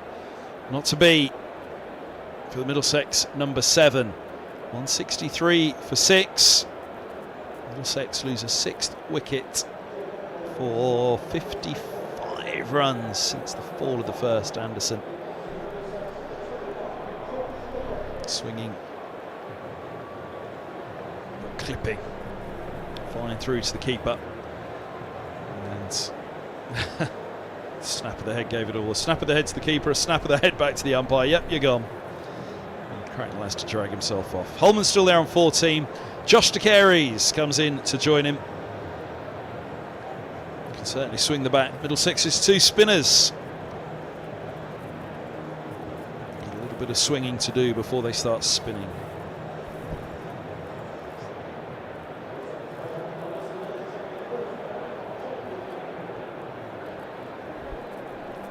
Yeah, not a bad player to be coming in at this time for Middlesex. Strikes it over 117 in T20s.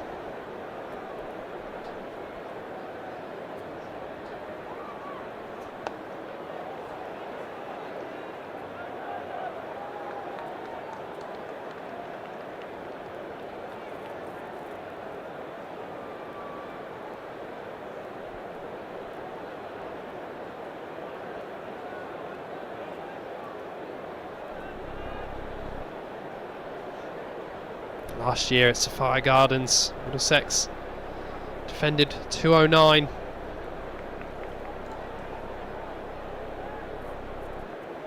Won by 58 runs.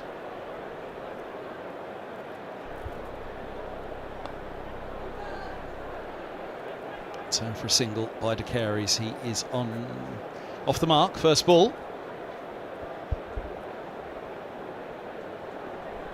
Middlesex will be looking to get as close to 200 as possible. Got the foundation. If Luke Holman can get some more big sixes, that score will come quickly towards.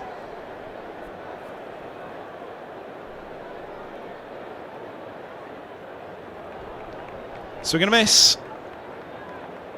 It's good plans from McElroy. Keeping it out of Holman's arc towards that short boundary. Just hanging it outside off stump. Making the left-hander hit towards the long grandstand. Long boundary out there.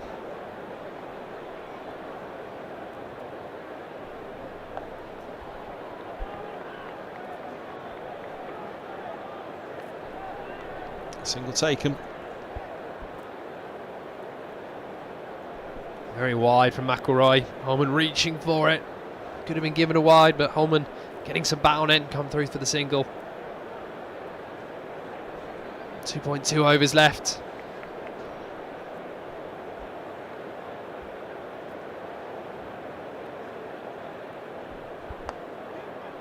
Will that get through? That's a brilliant stop. Great piece of fielding there. Carlson coming around.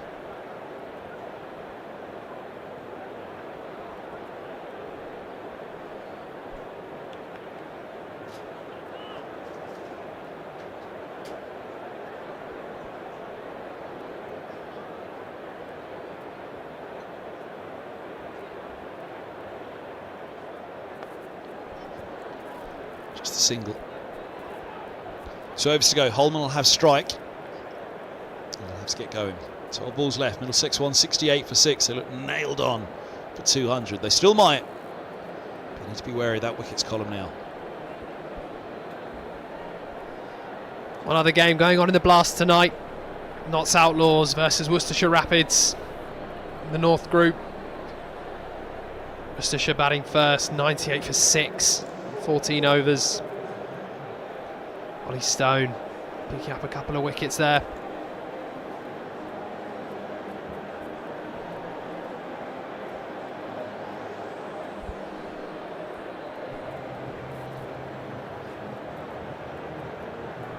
It's going to be Van Houten to bowl the final over from the pavilion end, none for 30 from 3. Holman on strike. And he's bowled him. Holman gives himself room, looks to give himself a chance. Glamorgan are more than giving themselves a chance here. The fight back is really on. 7 wickets for 60 runs after a 108-run partnership to begin for Middlesex. Yeah, Holman giving himself space, looking for that short boundary. Again, you miss, I hit. Van der Houten bowling nice and straight. Another big wicket. Just struggled to get going in this second 10 overs. Middlesex talk about momentum, and Glamorgan have really picked up their performance in this second half. Middlesex won that first 10 overs. Glamorgan look to be winning this second 10. Tom Helm comes to the crease. Can hit a big ball. As Glamorgan know from the match at Sapphire Gardens, he hit the winning runs with Middlesex under huge pressure at the end. Helm held his nerve. Can he hold this innings together for Middlesex here?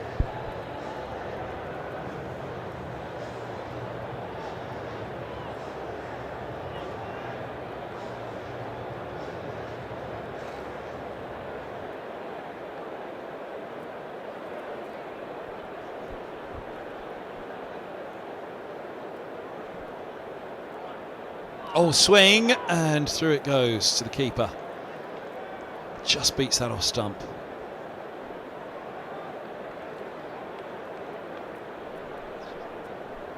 No sighters there for Tom Helm. Going for the big swing first up. A couple of overs left. Getting as many runs as possible.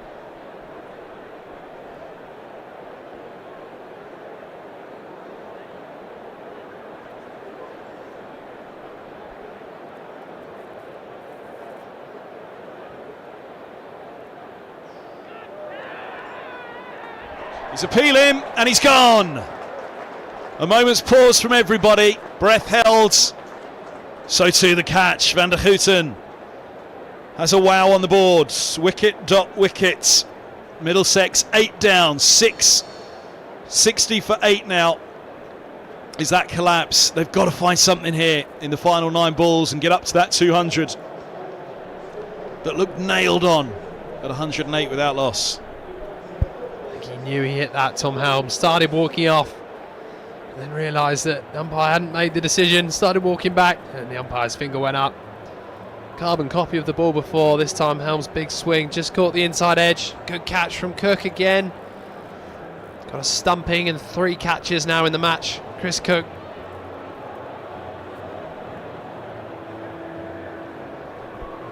Henry Brooks back in the side. Missed out on that last game. Back in the 11, comes to the crease.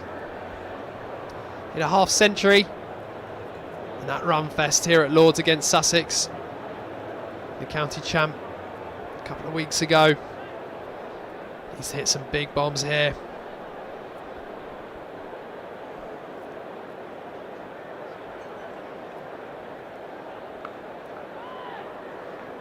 Top ball to start. 8 balls left to the innings.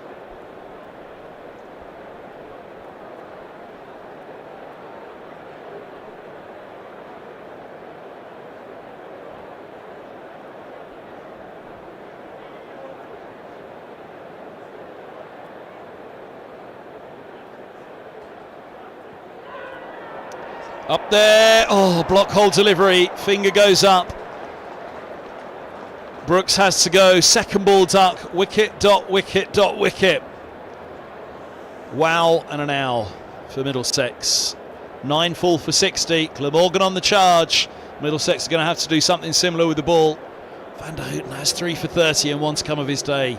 It's a triple wicket maiden he's on for at the moment. What an over. Tim Van der Houten. He's going at 10 and over, 3 for 30, 3 overs for 30 runs before this, and now 3 wickets for those 30 runs. Block hole. Henry Brooks giving himself some space.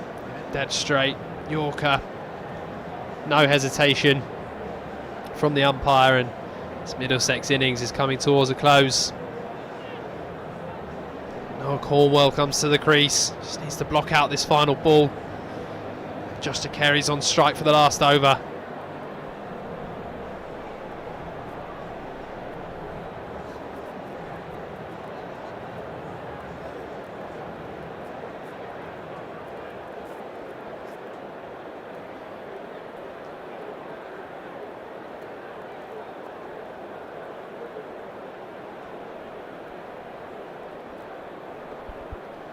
Last ball of the day for Van der Houten. Oh, and he goes past the edge. Beats Noah Cornwell. A triple wicket maiden for Van der Houten, and goodness me, has that put Glamorgan right into this game after Middlesex's brilliant start. It's been a match of 2 halves, it's been an innings of 2 halves. First half was Middlesex, the second half was Glamorgan. Unless Josh Carey can pull off something quite brilliant in this final over and get Middlesex up to that 200.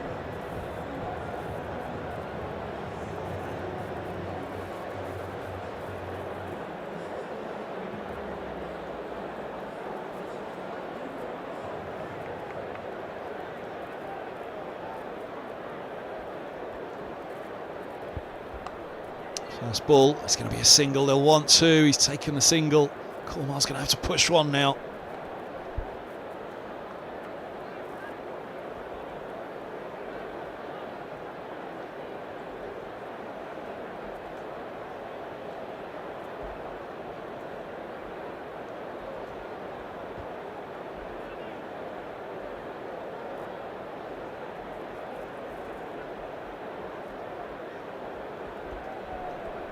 Cornwell just trying to get Justin Carey's back on strike.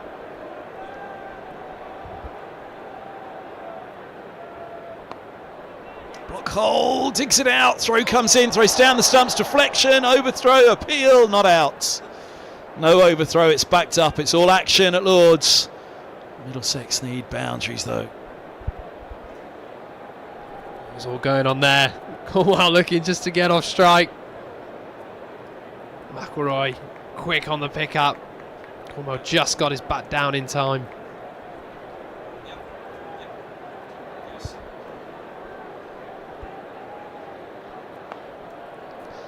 Edge to the short third, throw comes in, they get the single, and he has the strike with 3 balls to go to Carey's.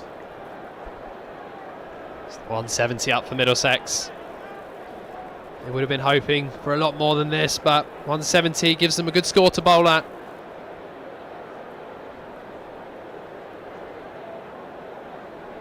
Carey's clear the rope. Last 3 balls. That's a decent attempt. Oh, no, reject the single. Well done.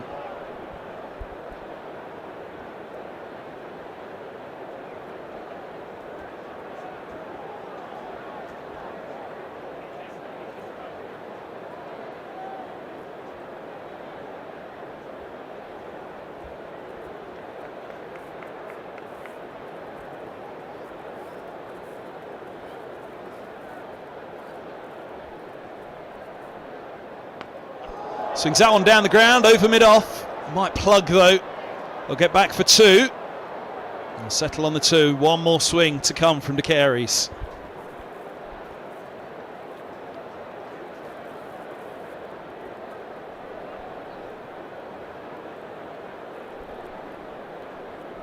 Carey's looking for that space over the infield. It's a nice looking shot, just plugged on the outfield.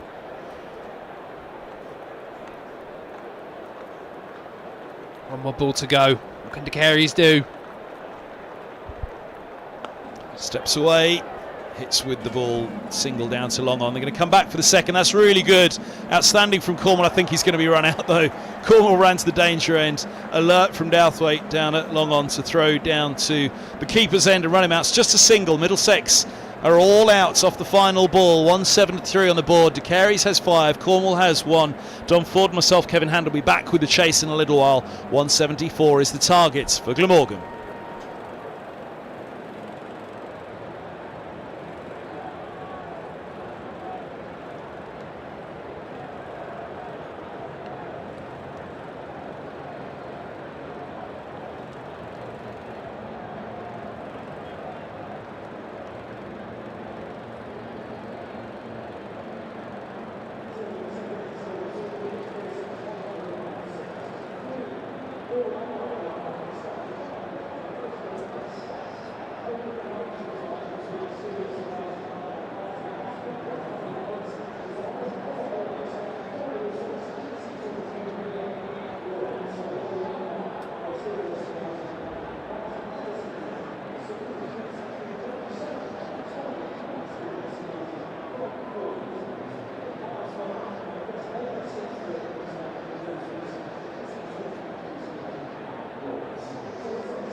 And welcome back for the chase.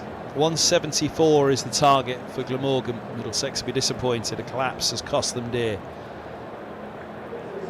But Byram and Carlson will come out with Middlesex knowing they've got a gun for wickets from the off. And Kevin Hand alongside me is Don Ford.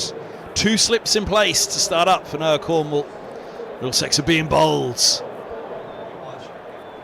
We've got a deep backward point, a cover and a mid-off.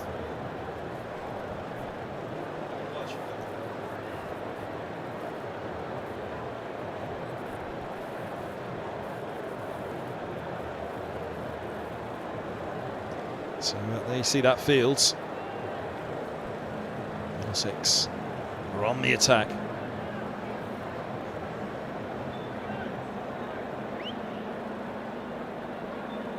His first ball, Noah Cornwall.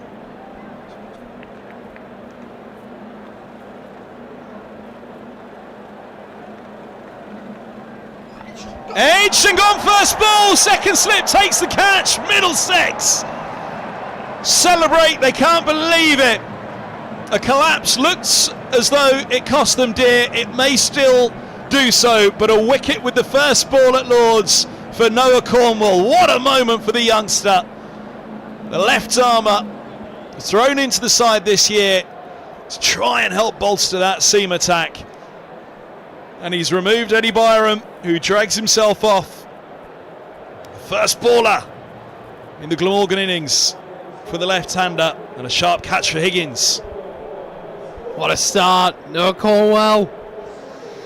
First wicket in T20s for Middlesex. And credit to Eskenazi going with those 2 slips to start.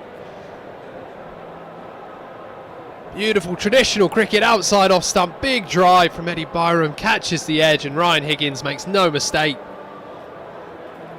Credit to Cornwall, absolutely delighted. And credit to Stephen Eskenazi. Bold field placements, perfect start for Middlesex.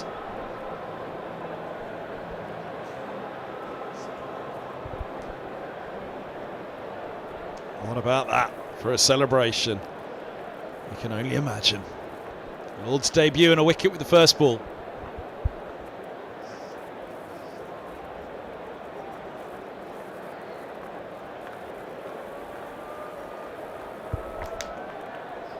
So North East made 335 in his last innings at Lord's. They only need half of that to win today, Glamorgan. And 61 not out. Previous game, Glamorgan getting that win against Sussex in the T20.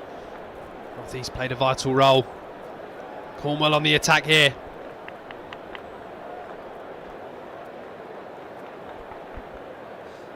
Oh, wide signals. Stangles that one across, looking for a bit of movement back in perhaps.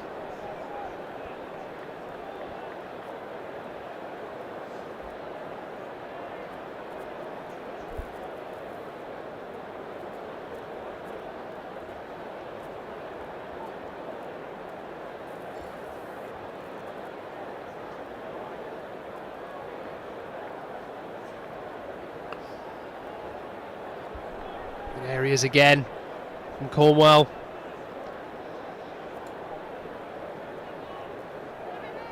Bowled well in the first 2 T20s. Scorecard wouldn't quite tell the true story, but he stuck to his plans. He's been given the responsibility of the first over for Middlesex in each game.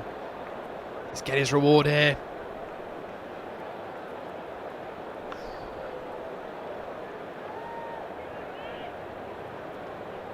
Single cut away.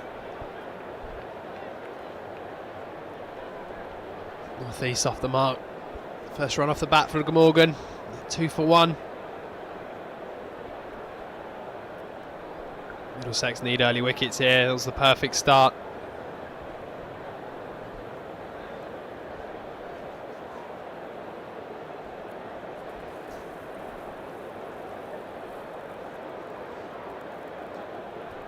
Oh, right up there, inside edge.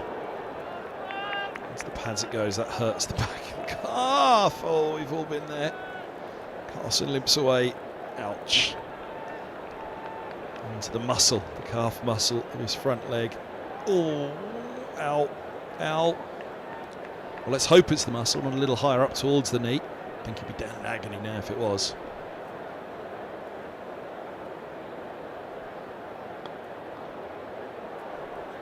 Oh, limping Carlson to the non-striker's end.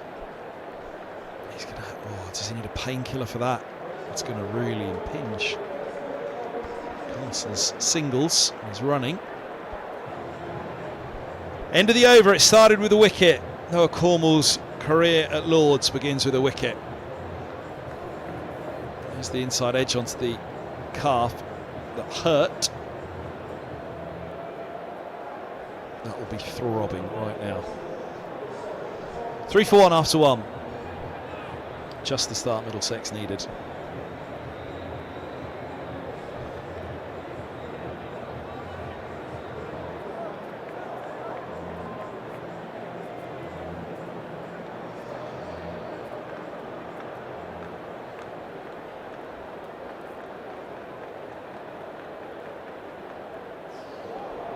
Pace and bounce. Tom Helm, welcome to the attack.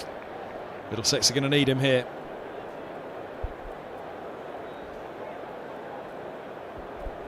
Straight on the money from Tom Helm. Spearheading this attack. Really zipped off the surface. Moved down the slope. Away from Kieran Carlson.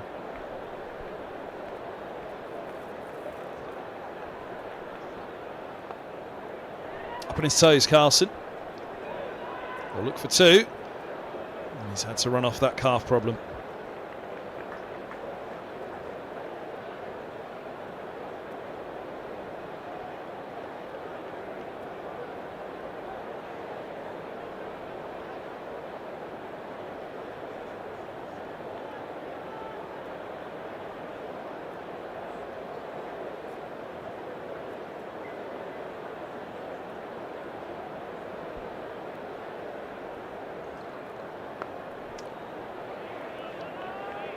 Fielded by De Carey's in a short mid-wicket. The last to go for Middlesex, run out Josh De Carey's, and they're 1-7-3.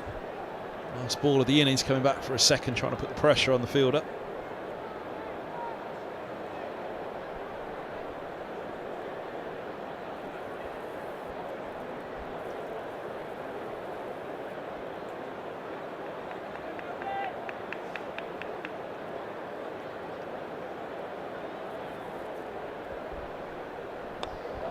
Launched by Carlson and launched all the way into the lower tier of the tavern, ducking for cover. I don't know if that came down off the top tier. Deflected down. It's a dangerous projectile. Carlson has given it the treatment. Driven. Slammed over cover. And it goes.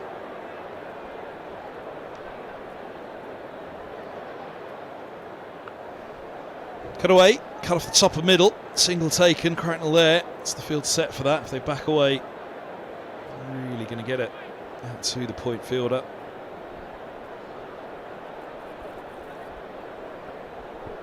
Beautiful shot from Carlson. That over cover, standing tall into the crowd. Strike rate of 137.5 in T20s. Dangerous player opening the batting here for Glamorgan.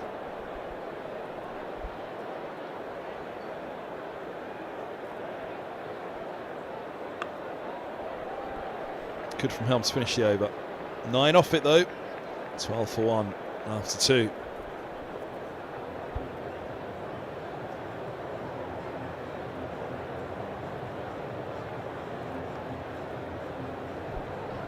Physio is just coming out here. You saw that ball from Noah Cornwell. Inside edge crash into the calf or side of the knee from Kieran Carlson. Just getting some painkillers.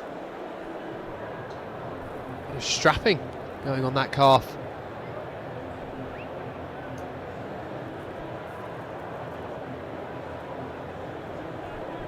Yeah. Well, clearly a theory. To the strapping, I'd imagine there's a painkiller been popped as well.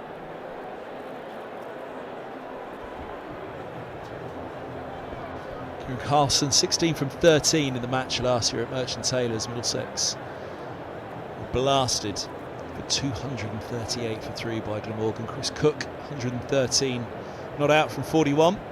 Colin Ingram, 92, not out from 51.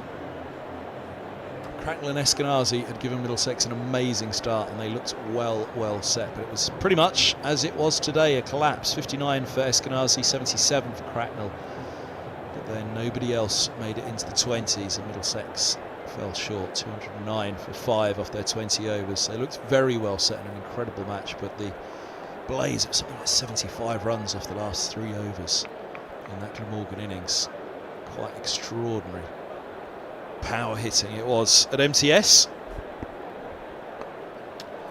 Cornwall resumes. First ball of his second over, not quite like the first ball of his first, and it's away for 4. Diving forward, Cracknell trying to get something on it, couldn't do so. Oh, he's really not got any of that, Kieran Carlson. Oh, just raced down the hill, long chase. Oh, Joe Cracknell out there, just couldn't quite get it.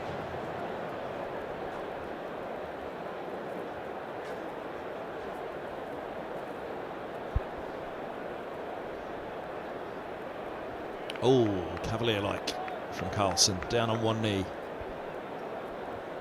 Trying to find the boundary with a flourish outside off stump.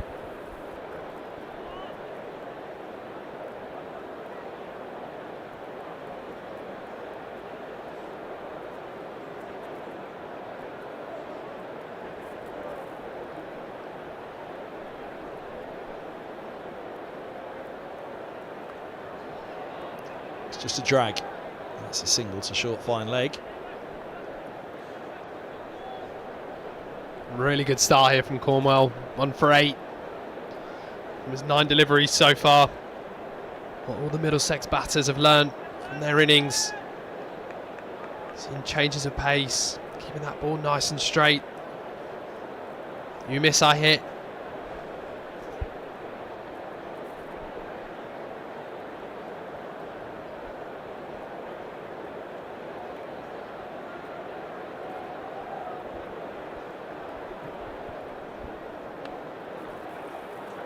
Yes, no, and no is the right call.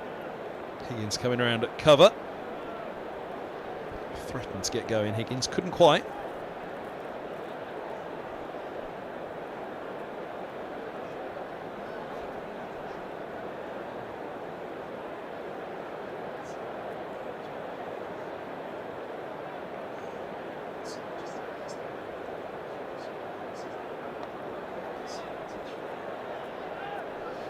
Single squirts away down steep back with thirds.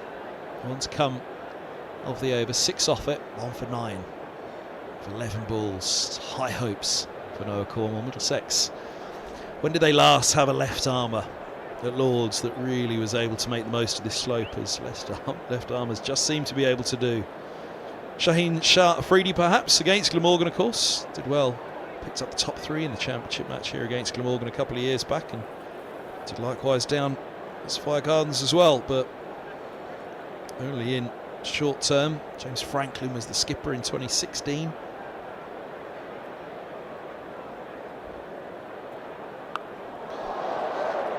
That is picked up and some. Over mid-wicket it goes, and over the advertising board goes the fielder to fetch it. End of the over, 12 off it in the ends, and huge hit. Hammered towards the old scoreboard there, or the old-fashioned scoreboard I should say. He was really connected with that. Again, a slightly shorter boundary, only slightly, here at Lords. End of the over, 24 for 1. Pure power there from Kieran Carlson. He muscled that one over the boundary. Just a spoil. Good over from Cornwell. Luke Coleman was found it in the end. You'd hope the crowd were helping him. This way, not that way. That way, not this way.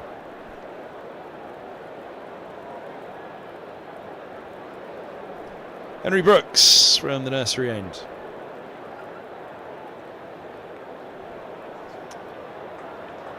Clipped away. Boundary to start. The over, northeast first, 6 from 7. And Brooks has to go again. 100 bowler, Brooks.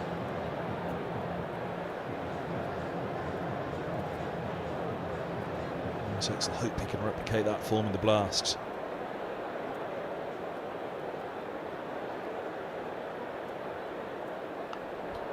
Oh, just over. Short third was there. Into the dugout it goes. For a moment, chance was in the offing. Brooks would have felt. Charge and an edge. 4 more. Henry Brooks missing out on that last game. A slight hip niggle, back in the line. Starting 11 here. Pulled away. Single to deep square. Max Holden. Ooh. Stumble as he released there. Holden, footing just went from underneath him, but it looks he's okay. It's Pinky. Will he be looking perky at the end of this one for Middlesex? They're looking for their first win in the Blast this season. You're watching the live enhanced stream here at Lords in association with Daffabet.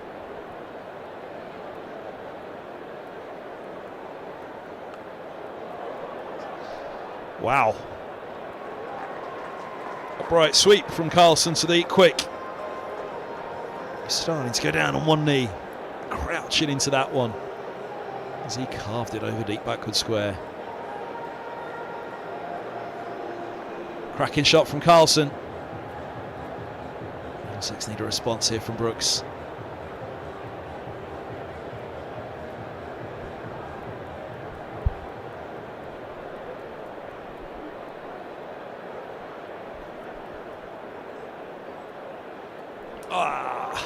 Swing and a miss. Just misses the off stump as well for Brooks. Looking to go again, Carlson, as he did to Helm a couple of overs ago over extra cover. Replays a open face check on the drive.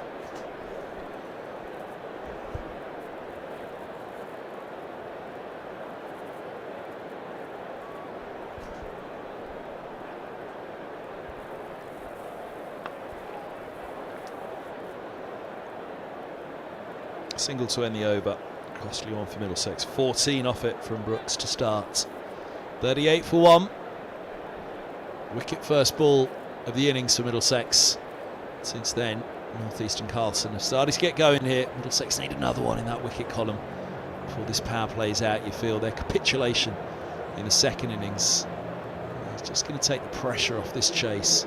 Glamorgan will never be fully out of this chase, even with a pretty poor start. They'll fancy that they could have a strong finish.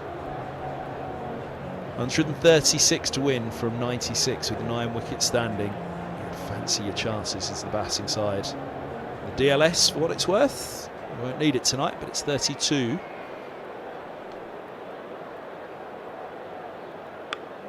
Up in the air. Has he got enough of it? Got enough of it to clear mid-on. He's got enough of it to clear the ropes as well. 6 it is. Evasive action for the Dream Team over the rope there, part of the Stream Team. 44 for 1. Helm taking tap. That went up. And it kept on going. Oh.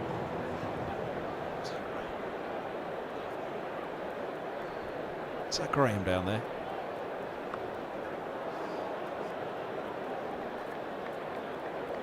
Just a single to Holden. I think that was our cameraman Graham. Should have been a catch, surely.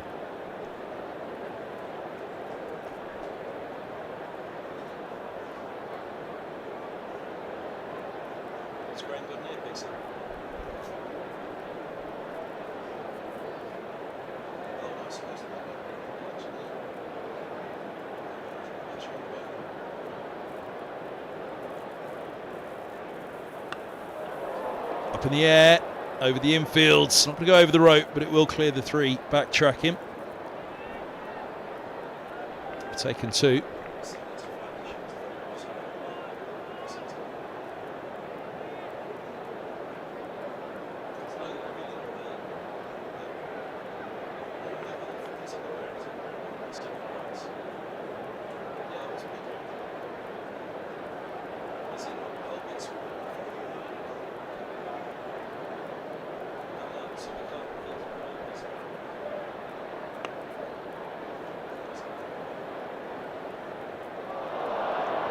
Oh, a tumble and a miss from Cornwall, and now Holman's got to go. Slides, he gets it back in. We've run 3 in the meantime. 12 off the first 4 deliveries of the over.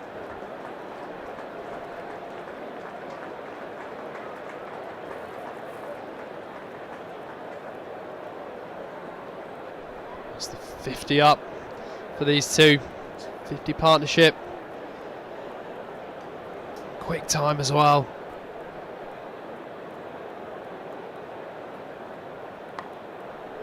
Dragged away past Cornwall again, and it's going to have to be Holman on the ropes. Slides, flicks it back in. Cornwall's not gone with him. Holman has to pick himself up. Get a telling off for that Cornwall. But that's all right. He's a little bit of an experience. Should have gone with his mate. Got a couple more. 14 off the over.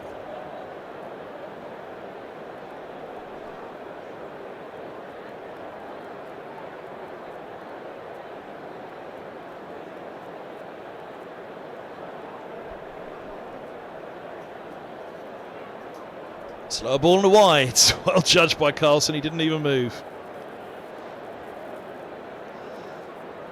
This is cricket. Out of the handy. Felt quite happy leaving that one alone.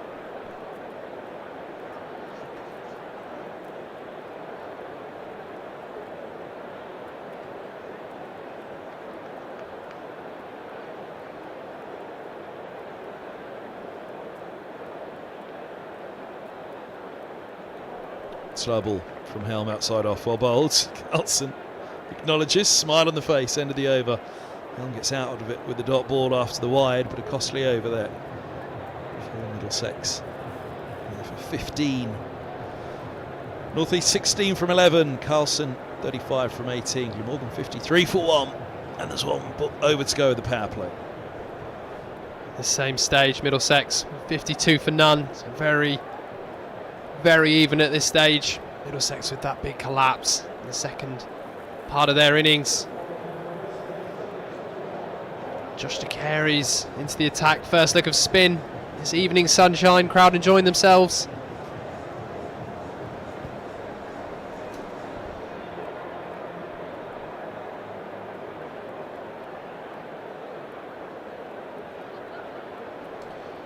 Martin Anderson gave it a real good start for Middlesex. North East and Carlson doing similar here. Bit of spin from Josh De Carey's first over for the off spinner. Last over of the power play. They'll be hitting against the spin to the shorter boundary. Looking to turn it up the slope, the off spinner.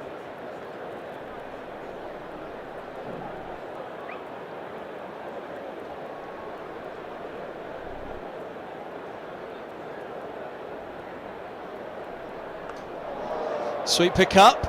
Has he got enough of it? Yes, he has. Holden heads around to try and cut it off, but the umpire holds his hands in the air. Carlson moves to 41 from 19. It was 28 deliveries for Anderson's 50. Carlson's giving it some tap here.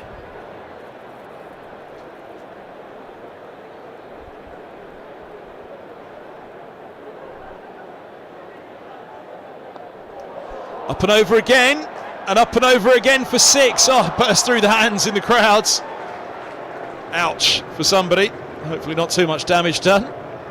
Smiles all round in the crowd. Middlesex won't be smiling at the moment though. Carlson's on to 47.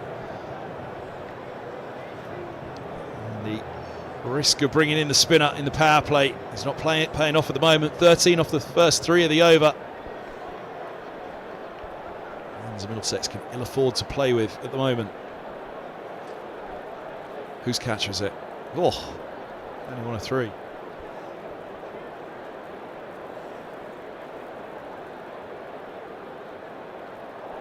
Swept in the air, over short fine leg it goes. How far? It plugs, will it go? It will, it's 4 more.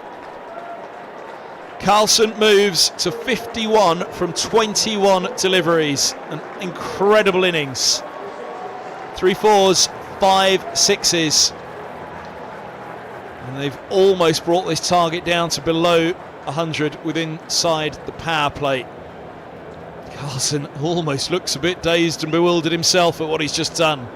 A 50 and 21 deliveries at Lords. It's been absolutely brilliant from the Glamorgan opener.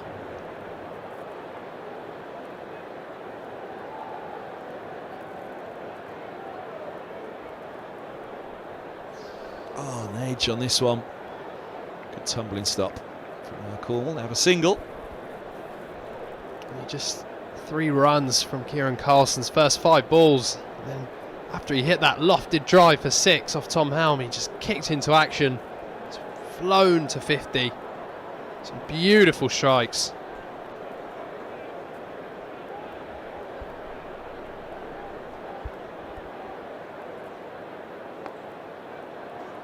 They'll look for 2 here. It's into the gap.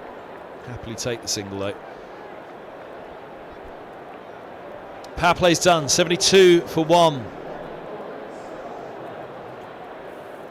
There's the 50 again for Kieran Carlson. Wallop.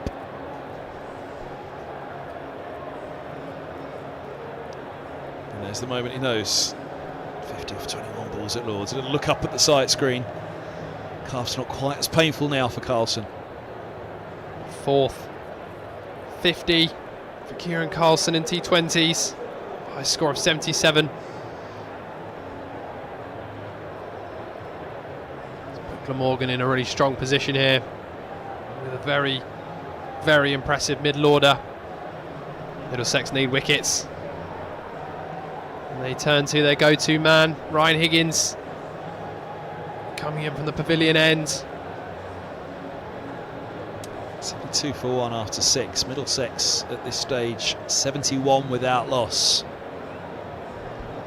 They were beaming with their power play at that point. 1 better, although 1 wicket down for Glamorgan.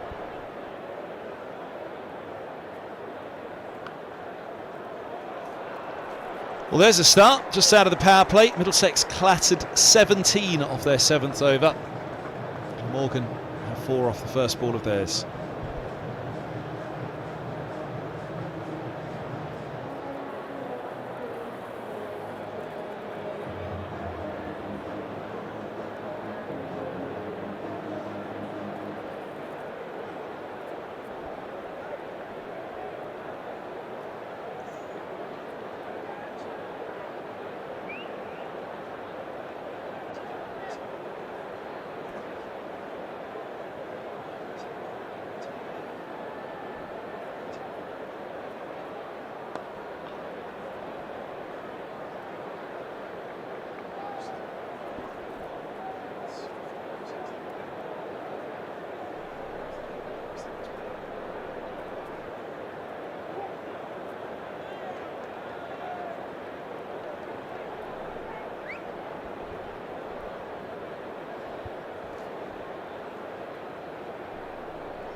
Driven hard, through the covers it goes. Holden comes around, holds them to a couple. The DLS par score is 48. Indeed 49 now for the next delivery. So they need to be ahead of 49. They're 79 for 1. Now bearing in mind Middlesex at the end of the 7th over were 88 without loss. That gives you an idea of just how much Middlesex collapsed.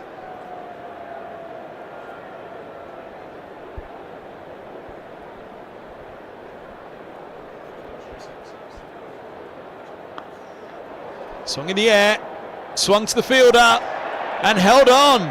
Tom Helm with another one. He took a couple of belters already in the competition this year. Absolute stunner the other evening, which upstaged Lewis to Ploy. And he's taken another good one here. Higgins with the wicket. It's a big wicket as well. Carlson 54 from 24. Boy oh boy did Middlesex need to pick up the Glamorgan opener. They've got him now. Have they got a chance? Great catch again from Tom Helm. He likes fielding out there. Ryan Higgins born into the attack, the go-to man. Strikes in his first over. Middlesex in desperate need for that wicket. I hope that can trigger a collapse similar to what they experienced batting. Very good knock from Kieran Carlson comes to an end.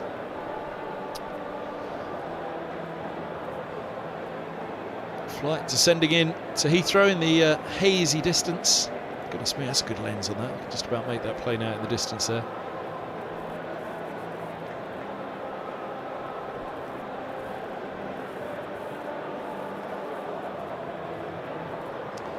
Glamorgan have had a flying start, so too did Middlesex.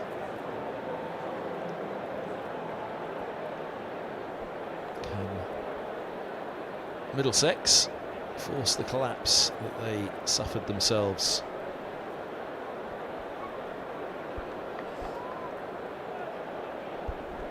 Marnus Labuschagne. Glamorgan will very much hope that he can keep this momentum going.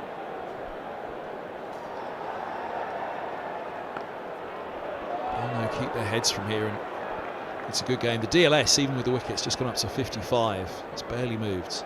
56 now it needs to be after, well, at the end of the 7th.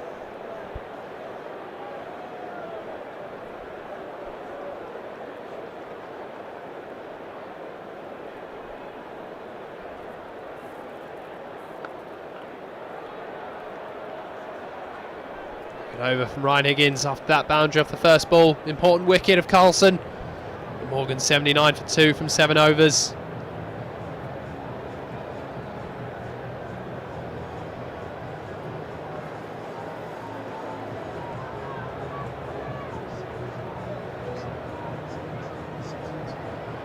Here's the wicket of Carlson. Catch from Helm.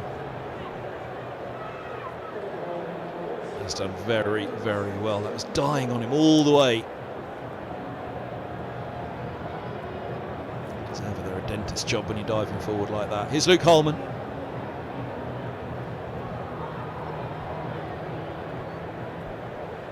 Leg spin from the nursery end, so he's turning the ball away from the right hander with the slope.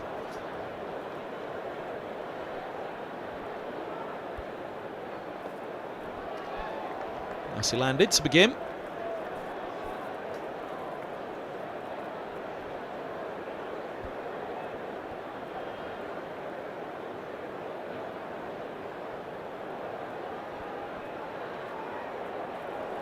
That gets through.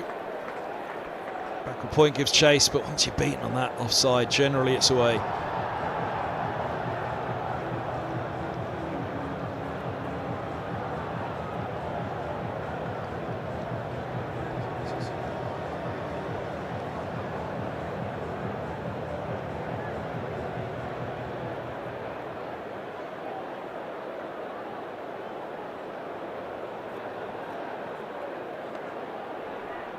I think 2 here.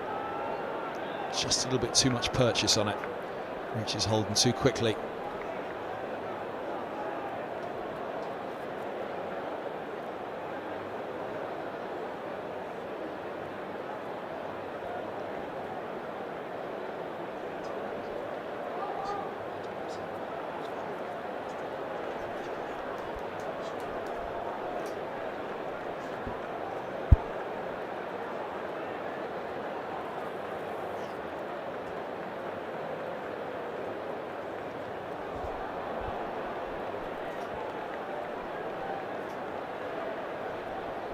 Top ball again.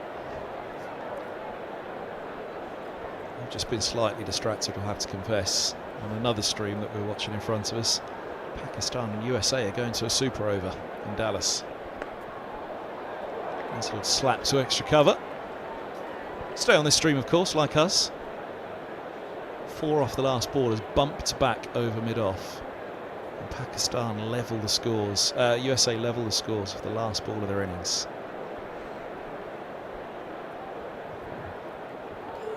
Googly and gone. Labuschagne, the leg spinner himself, is spun out by Holman. What a wicket that is for the young Middlesex wrist spinner, and he's enjoyed that. A 5th ball duck for Labuschagne, a 3rd wicket for Middlesex. First for Holman in this innings. He bowled oh so well down at Sophia Gardens in the Championship. They're going to need him to bowl very well here in the Blast tonight, but he's given his side a chance. Oh, what a moment for Luke Holman. The man of the Blast for Middlesex so far this season. Ah, oh, he's trapped Labuschagne, a wrong un. Back up the slope. Labuschagne picked it, but just completely missed it. Walked across his stumps, and that is dead. No hesitation from the umpire. Holman chuffed. Middlesex still in this game. Massive wicket. But as one departs, another arrives. Colin Ingram.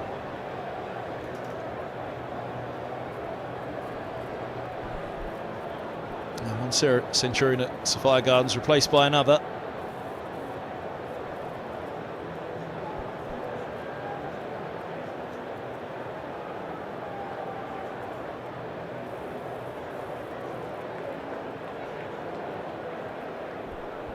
Ingram, 50 against Surrey in the first T20 for Glamorgan, 39 in the second against Sussex. He's played an extraordinary 343 T20s, so safe to say one of the more experienced batters in the game at the moment.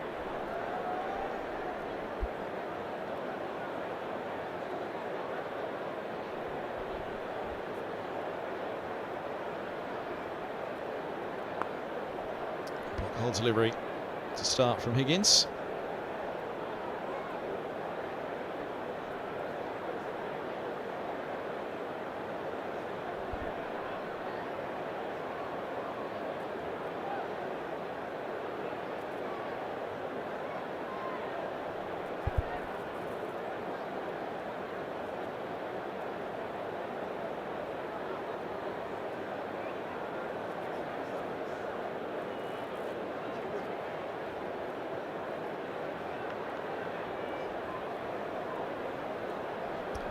Colin Ingram on strike for the first time. Dug out for a single down to long on. This is the partnership for Middlesex. If they can break through here, I feel like they're on top of this game. Sam Northeast has gone about his business very nicely. He's on 29 off just 19 deliveries. Loves batting at Lords.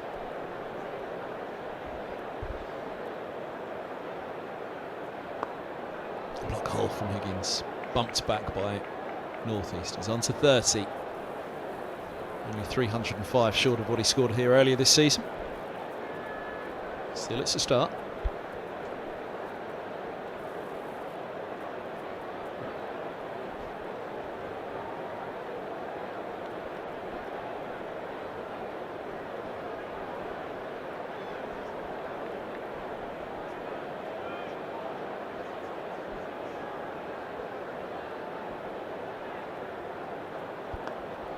Higgins, side foot to stop the ball.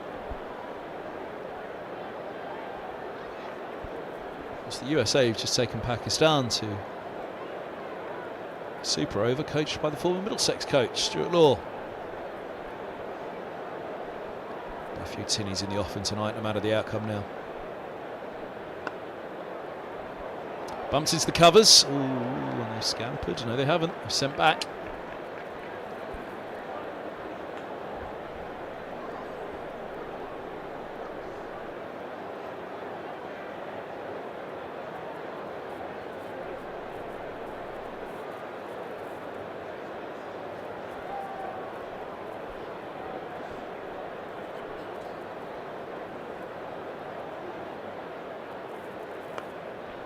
Really good this from Higgins. 3 dot balls to end the over. Just 3 singles to start it. 9 done. Morgan 87 for 3.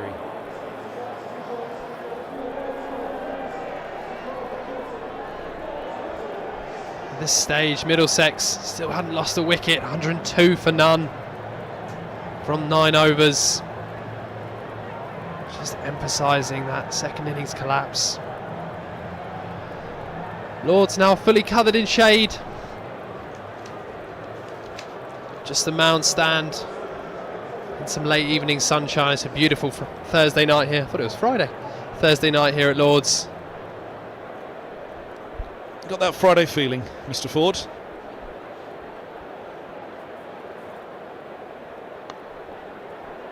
Middlesex will have. They can register the first win this season in the Blast. 2 defeats before this one. So the collapse in the second innings means that, in the second half of their innings, means that Glamorgan are never going to feel fully out of this chase, no matter what happens. Required rate is only 8. DLS is tucked up though, 76 for the very next delivery. That third wicket's changed it slightly.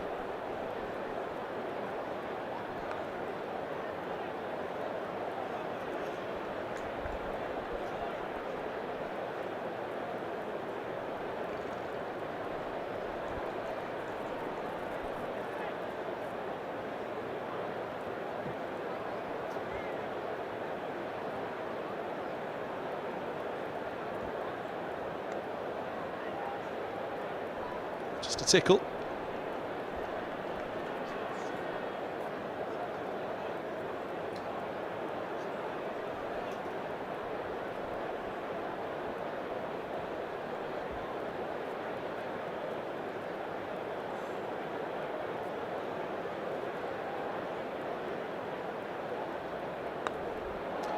It's hit away in the air for a moment. Bobbles over the rope. 4 more.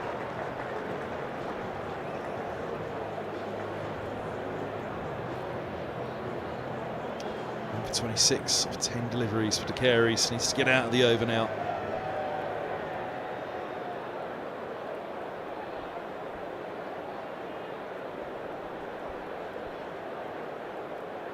Bit of flight up in the air. And 4 more. Wide of the long off. Anderson goes around to collect.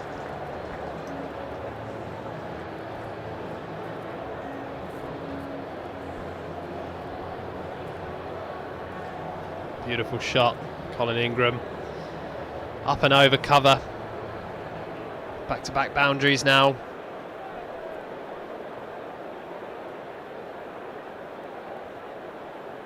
Oh, he's bowled him! Celebration for De Carey's. 1 for 30.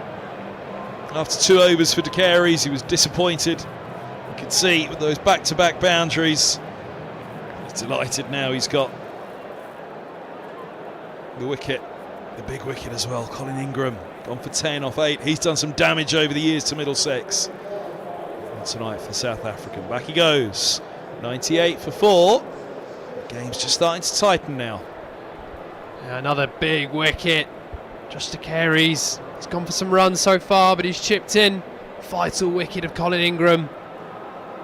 Just going for that slog sweep towards that shorter boundary, but it's snuck through to bowl him. Middlesex keeping themselves in this game.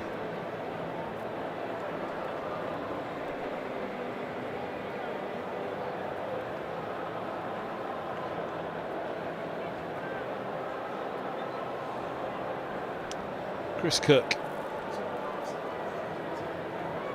a century in that stand with Ingram last year at Merchant Taylor's School. Hammered the Middlesex bowling on that occasion. What can he do today? Really powerful middle order for Glamorgan. They keep coming. Middlesex keep chipping away. Luke Holman, a wicket in his first. He's coming back for a second.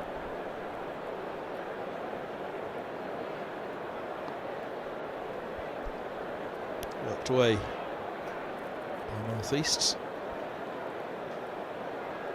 Didn't get to bowl to him in the match at Lords. Didn't play. Holman and Crane, the wrist spinners, missing out. Wayside's reflected that was probably a mistake.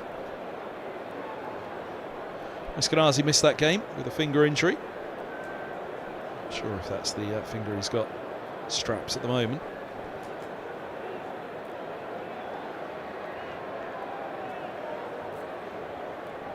.99 for 4, 75 for a 59. It's the wickets Colin Middlesex needs to concentrate on. If they bat out their overs, there's a good chance they win this. Glamorgan.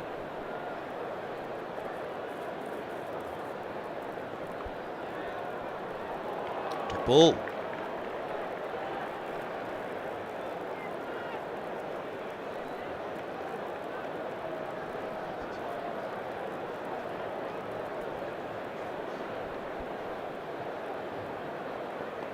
This is good from Holman, really good.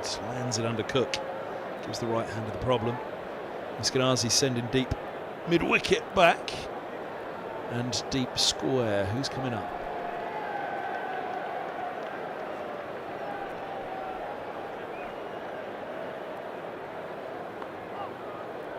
Chops away deep cover, just a single, 100 up, 100 for 4.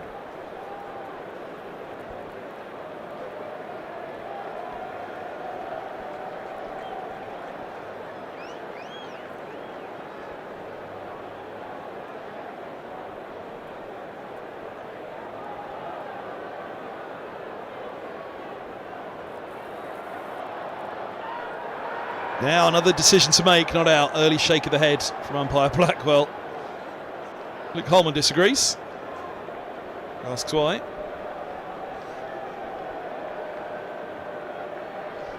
Goodley nearly getting through.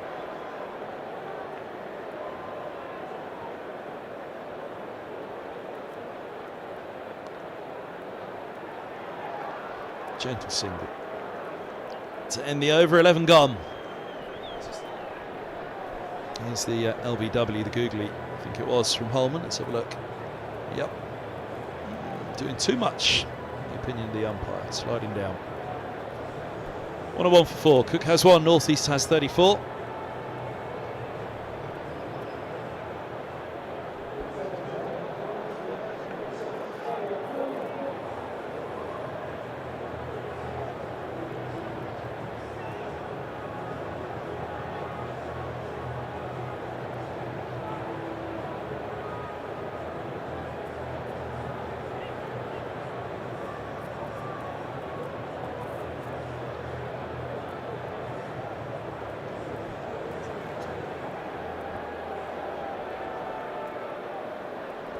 Now Cornwall from the nursery end. I think left armers are pretty useful at Lords.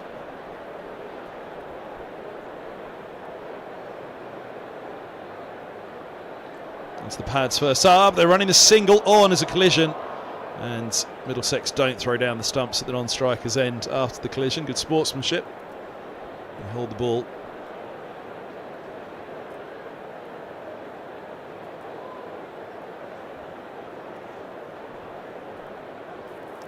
Nasty collision that was for Cornwall.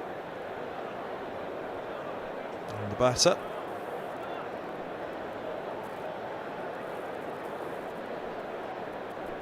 Good start from Cornwall on return into his 3rd over.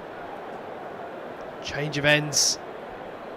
Looking to bring that ball down the slope, angle it in towards the right-hander, get it nipping away.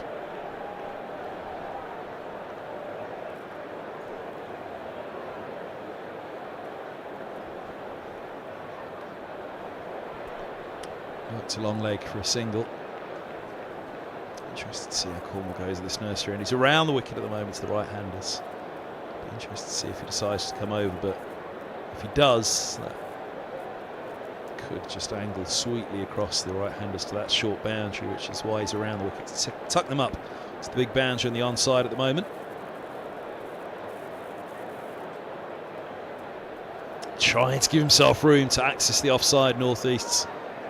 Good pace and bounce from Cornwall on that one. Really tighten things up here, Middlesex. Much needed. Very like the Middlesex innings themselves. Run rate creeping up.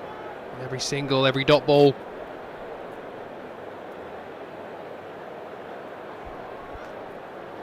That's outstanding. Slow ball from Noah Cornwall. I overstated that this is coming of age match here, but it's really perhaps showing in this innings more than we've seen of all that potential that Middlesex have talked about.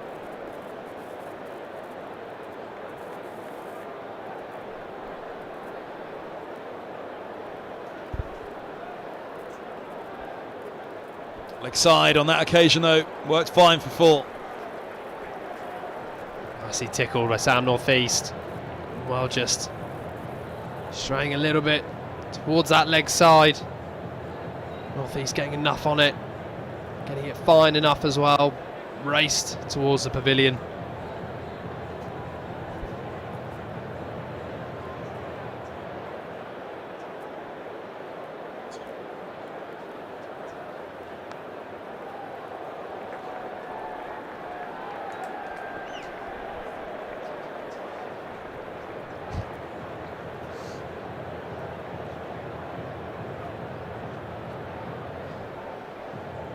One 108 for 4 at the end of the over. North East has 40 from 30. Cook has 2 from 4. Oh, look at that. It's an oil paint in that, isn't it? Graham on the camera. Oh, they're all trying to outdo each other, aren't they? Oh, it's Greg first up. This is Graham. I'll leave it to the viewers to decide which is the better shot.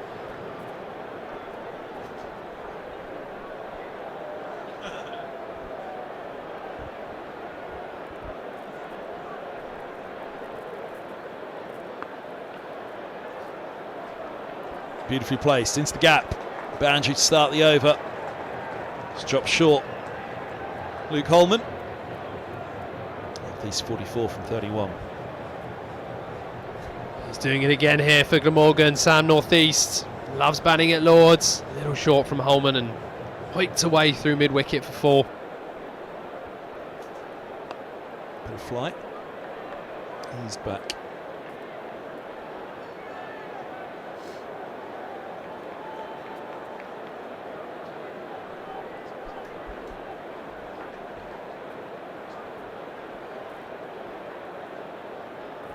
And he's...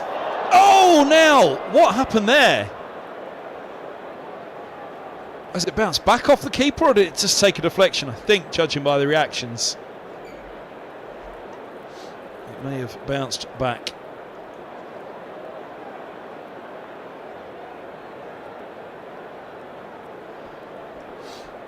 Have a look again after this ball. Will he steady himself after a swing and a miss?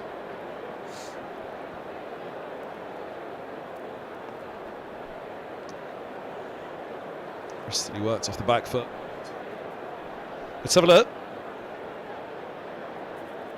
The charge from Holman.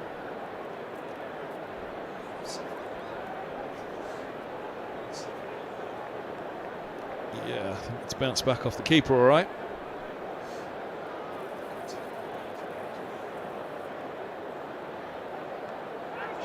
In the air, oh, put down! A spill at backward point. Oh dear. Carey's can't believe he's put it down. Cut straight to the fielder. Bounce up and out and over. With the fingers pointing to the sky. What an over this has been for Holman. Could have had, well, should have had one.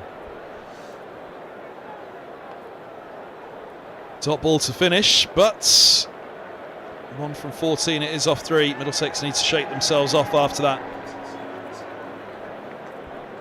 We'll have a look at the chop first.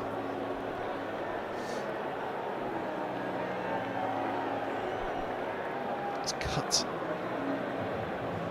So there, oh, fingertips. It was, well, to be fair to Carey's, he really was on the climb.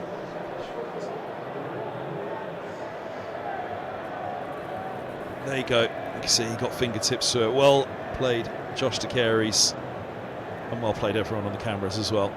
Fingertips from Carey's, just couldn't quite get it down.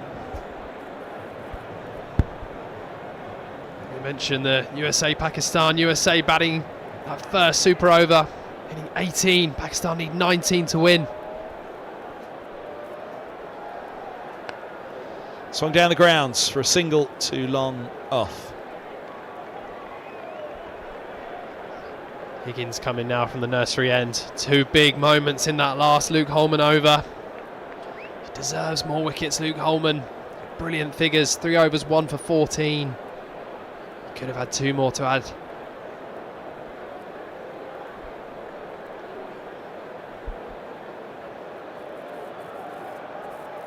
Higgins into the block hole again. This is good from Higgins.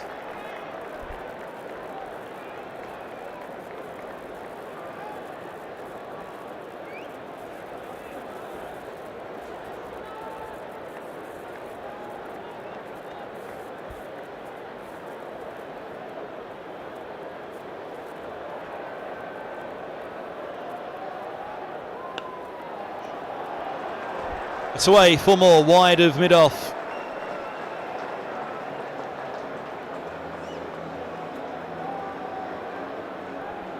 Gets it through.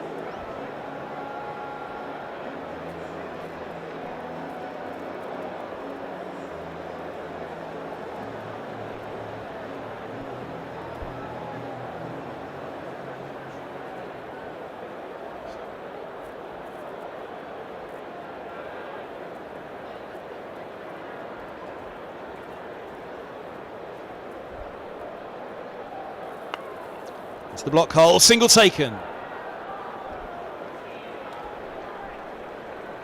That is Sam North East 50. 50 in his last game. 50 here today. Leading this run chase for Glamorgan.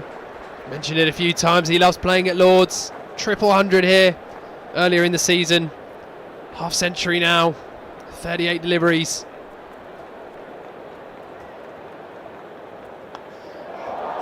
Launched over extra cover. We've seen that a few times today. Into the stand it goes. It's 6 more. Cook's into double figures.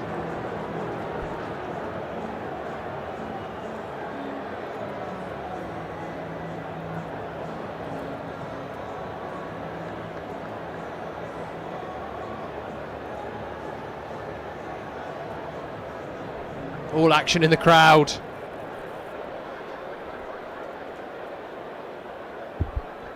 Onto the stumps and off the stumps and over the ropes. 4 more. 4 to end the over. 16 off it. 126 for 4. Oh, how costly will those chances be in that last Luke Holman over? Both North East and Cook finding the boundary. Pushing Glamorgan closer to that total. 44 to win now. 36 remaining. Beautiful shot from Chris Cook into the crowd, tipped over the bar, and out he goes. The beer's gone everywhere. Classic T20 Blast. They're having a good time in the mound stand. There's been numerous balls have flown in there today, keeping them on their toes. 130 for 4, not 126 for 4. 44 to win from 36.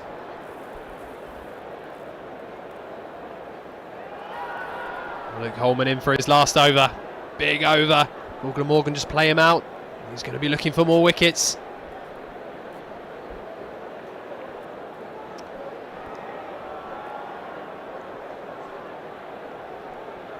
Here's Holman. Tracked. Chase on. That's a great stop. Holds them to 2.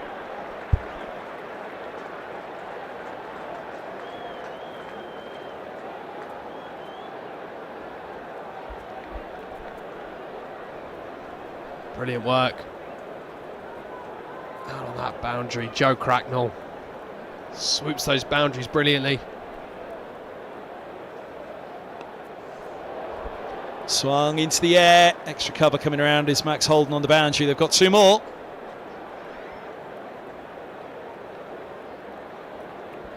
.40 to win from 33. Holman 3 balls left in this wonderful spell. Can he sneak 1 more wicket? The big wicket of North East. That's hammered. Goodness me. That was some connection. Top tier of the tavern. 6 runs. Glamorgan are getting going once again. A big moment in this game. Huge shot from Sound North East. Slog sweep over mid wicket. Top tier again. 34 to win now from 32. That run rate around 6 and over. Singles punched through out to deep cover.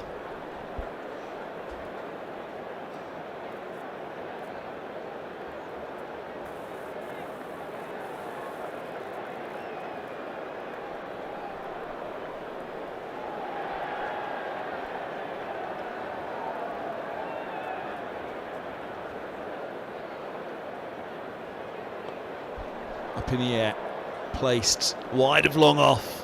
Tumbling, diving, not stopping. Creeps over. 15 off the over.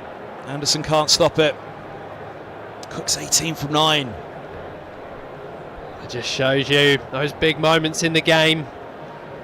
Holman's 3rd over, missed stumping, a drop catch. 15 off his last. Glamorgan now very much in the ascendancy. 29 to win from 30, under 6 and over now. And a wonderful knock from Sound North East, and Chris Cook raced to 18 off 9.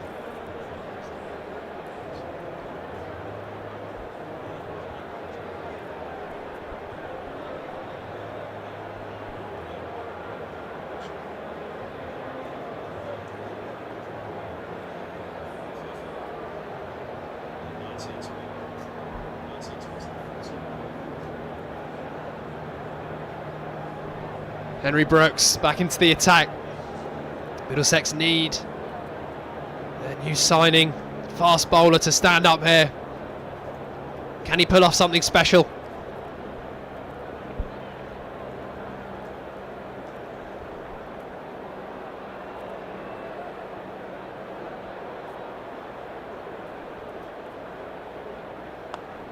Dragged into the onside. They'll think two here. It's going to be fielded inside the 30-yard circle. They'll get back.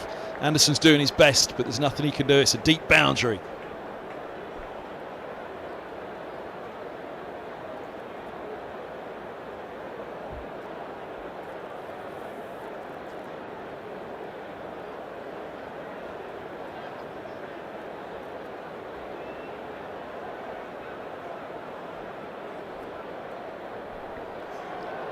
Edged.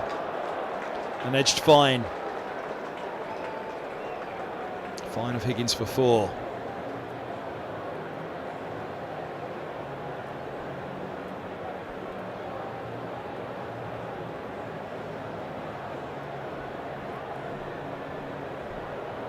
.23 to win now from 28. More runs off the bat of Sam Northeast. This is 28th, 50 in T20s. Averages 30. That's cut hard and straight to cover and gone. Brooks has his wicket. Middlesex have a breakthrough. Eskenazi holds on. Might have just hurt the finger. There's a lot of strap in there, but no mistake by the Middlesex captain. 151 for 4. Maybe another twist, a late twist in this game. Sam Northeast looking for a boundary, gives himself space to cut it through, but can only find Eskenazi. The safe hands of the skipper, takes the catch. A wonderful knock from Sam Northeast comes to an end. He's put his team in a wonderful position here. Most likely getting the win, but that wicket from Henry Brooks. There'll just be a late twist in this game. Dan Douthwaite comes to the middle. Henry Brooks does get his wicket.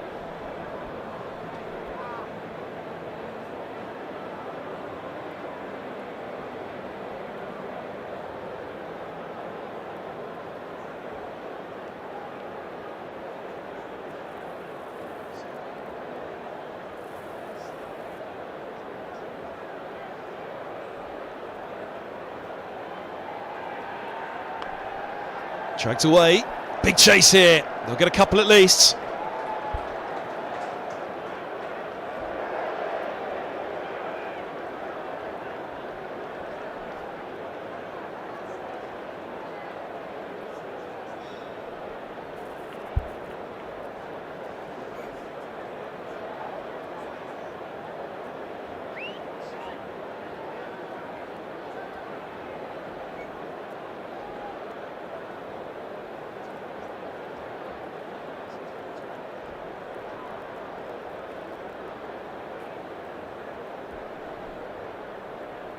That's run, fine.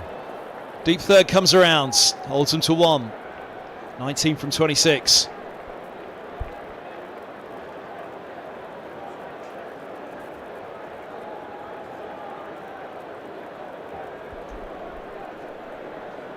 And across the pond, the USA have defeated Pakistan. Extraordinary upset.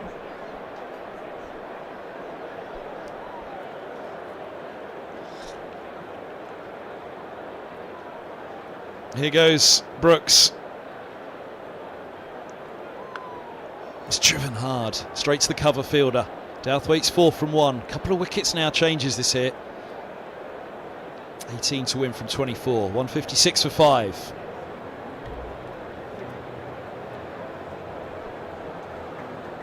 It's been a good evening here at Lord's. Close game.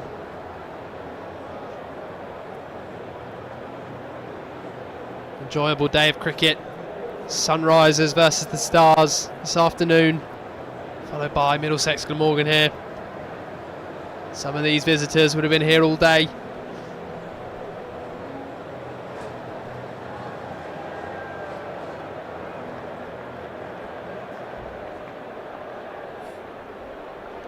Tom Helm back into the attack. Vital over this. 18 to win from 24.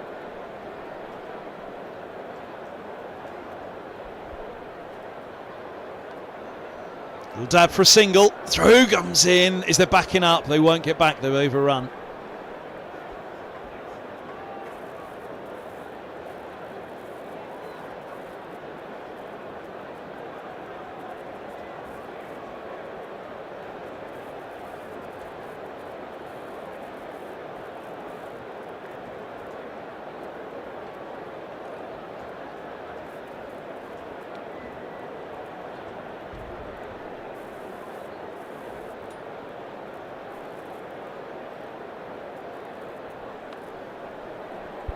Cut away for a single. Max Holden cleaning up.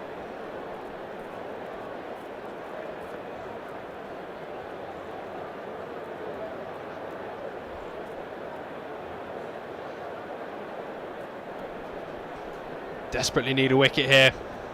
Tom Helm, can he deliver? Dan Douthwaite on strike, 16 to win, 22 balls remaining.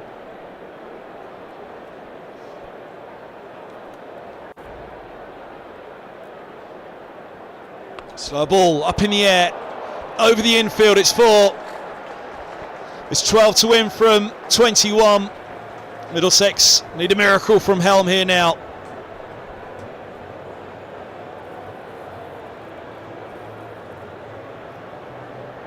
A lovely shot. Slower ball from Tom Helm outside the off stump. Dan Douthwaite picked it, waited for it, dispatched it over covers for 4. Glamorgan edging coaster now.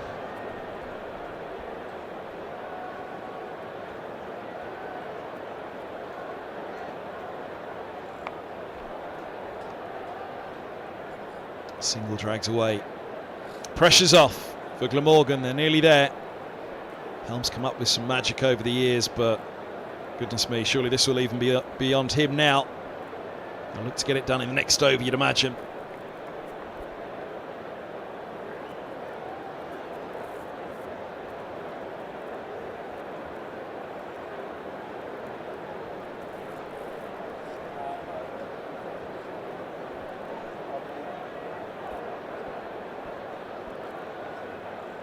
Let's cut away to backward point.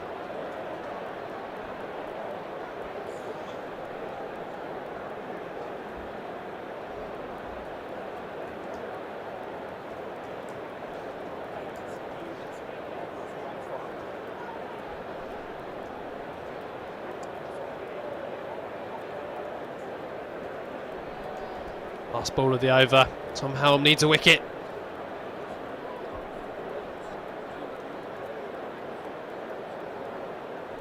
Oh, it's going to be called no ball.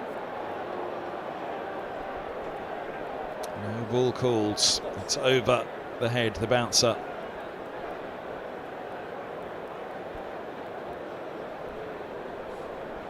That batting collapse looking costly for Middlesex. Looks like they're about 30 runs shy here, 20-30 runs.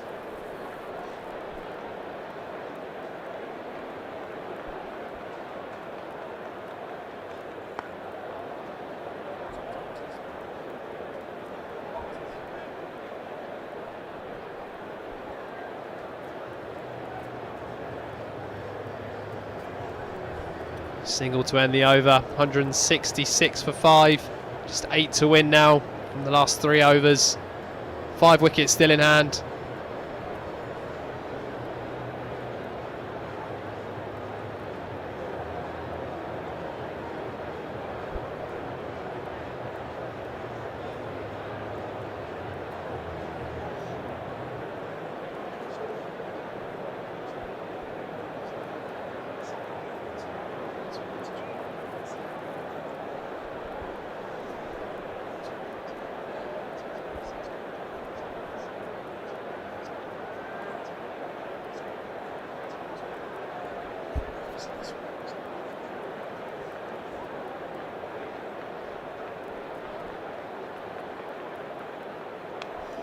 Up in the air and held. What a catch that is!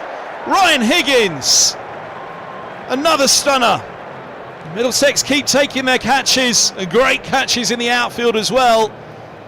He's 6 down, but it isn't going to be too little too late. 8 to win, 4 wickets. Cook's gone for 21, Douthwaite's still there.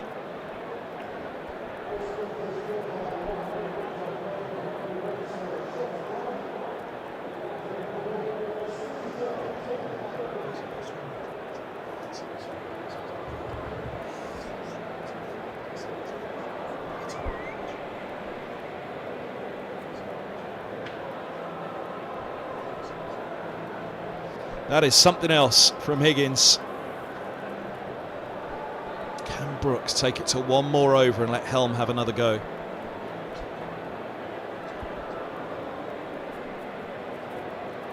Hilton is out.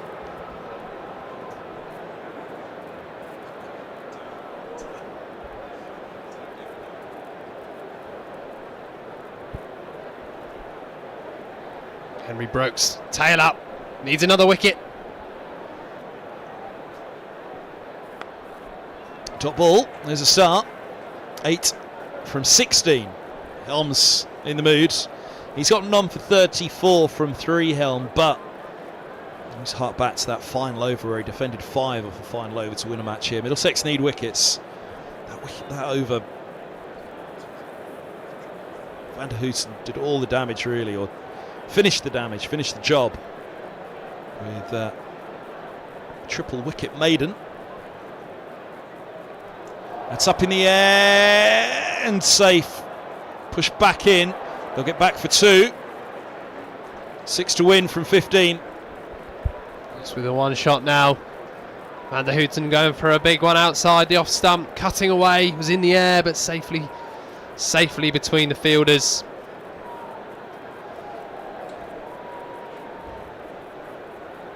Middlesex need the wickets.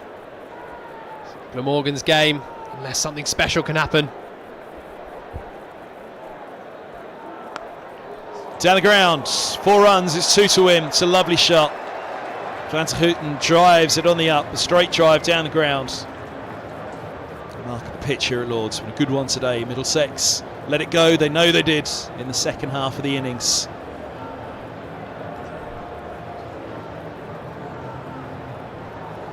Lovely shot, Van der Hooten delivered with the ball, 3 for 30, and now finishing the job with the bat. That all but seals the result. Lovely shot down the ground.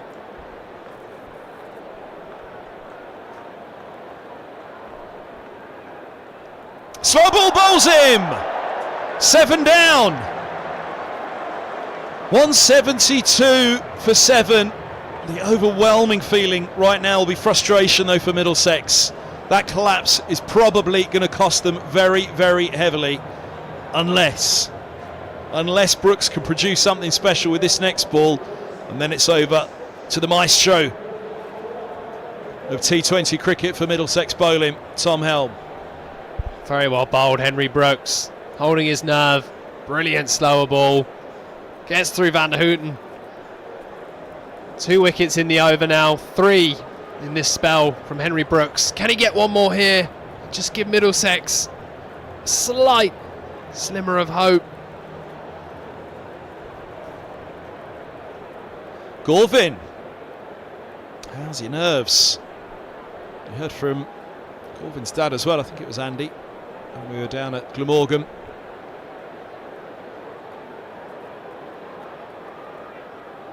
Oh, he's beaten. Good ball. Fine finish to the over from Brooks. 2 wickets, 6 off the over, 3 for 31 for Brooks off his 10. That looks good right now. Problem is for Middlesex, there's 2 overs for Glamorgan to score the 2 runs with 3 wickets standing. Brilliant over, Henry Brooks. They bowled pretty well here, Middlesex. But as you mentioned, Kev, just that feeling of frustration, knowing that another 10, 20 runs, they could have been in that winning position. But all is not lost just yet. Tom Helm from the pavilion end. So often the batters have been the absolute key for Middlesex in the last 2 years. The bowlers just not quite been able to do the job, but here's Helm.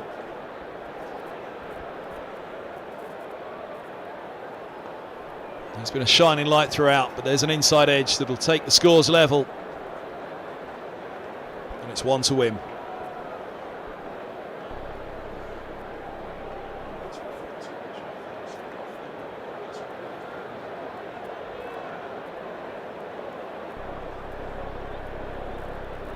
One run, 11 balls, 3 wickets. The collapse couldn't be more costly right now. Bowlers have played their part today.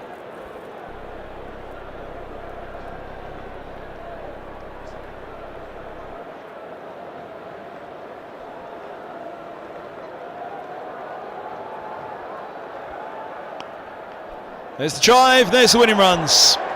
Gorvin off the mark with the boundary and a straight drive at Lords. That'll feel good. He's got a couple of wickets to go with it as well today. And Glamorgan out to Middlesex in this one. The bowlers played their part for Middlesex today, but a heavy collapse in the second half of their innings has cost them dear. Yeah, well played to Glamorgan. Sam Northeast the key in that run chase. Middlesex collapse, costing them again a third straight defeat now. Second win for Glamorgan, moved them second in the table after 3 games.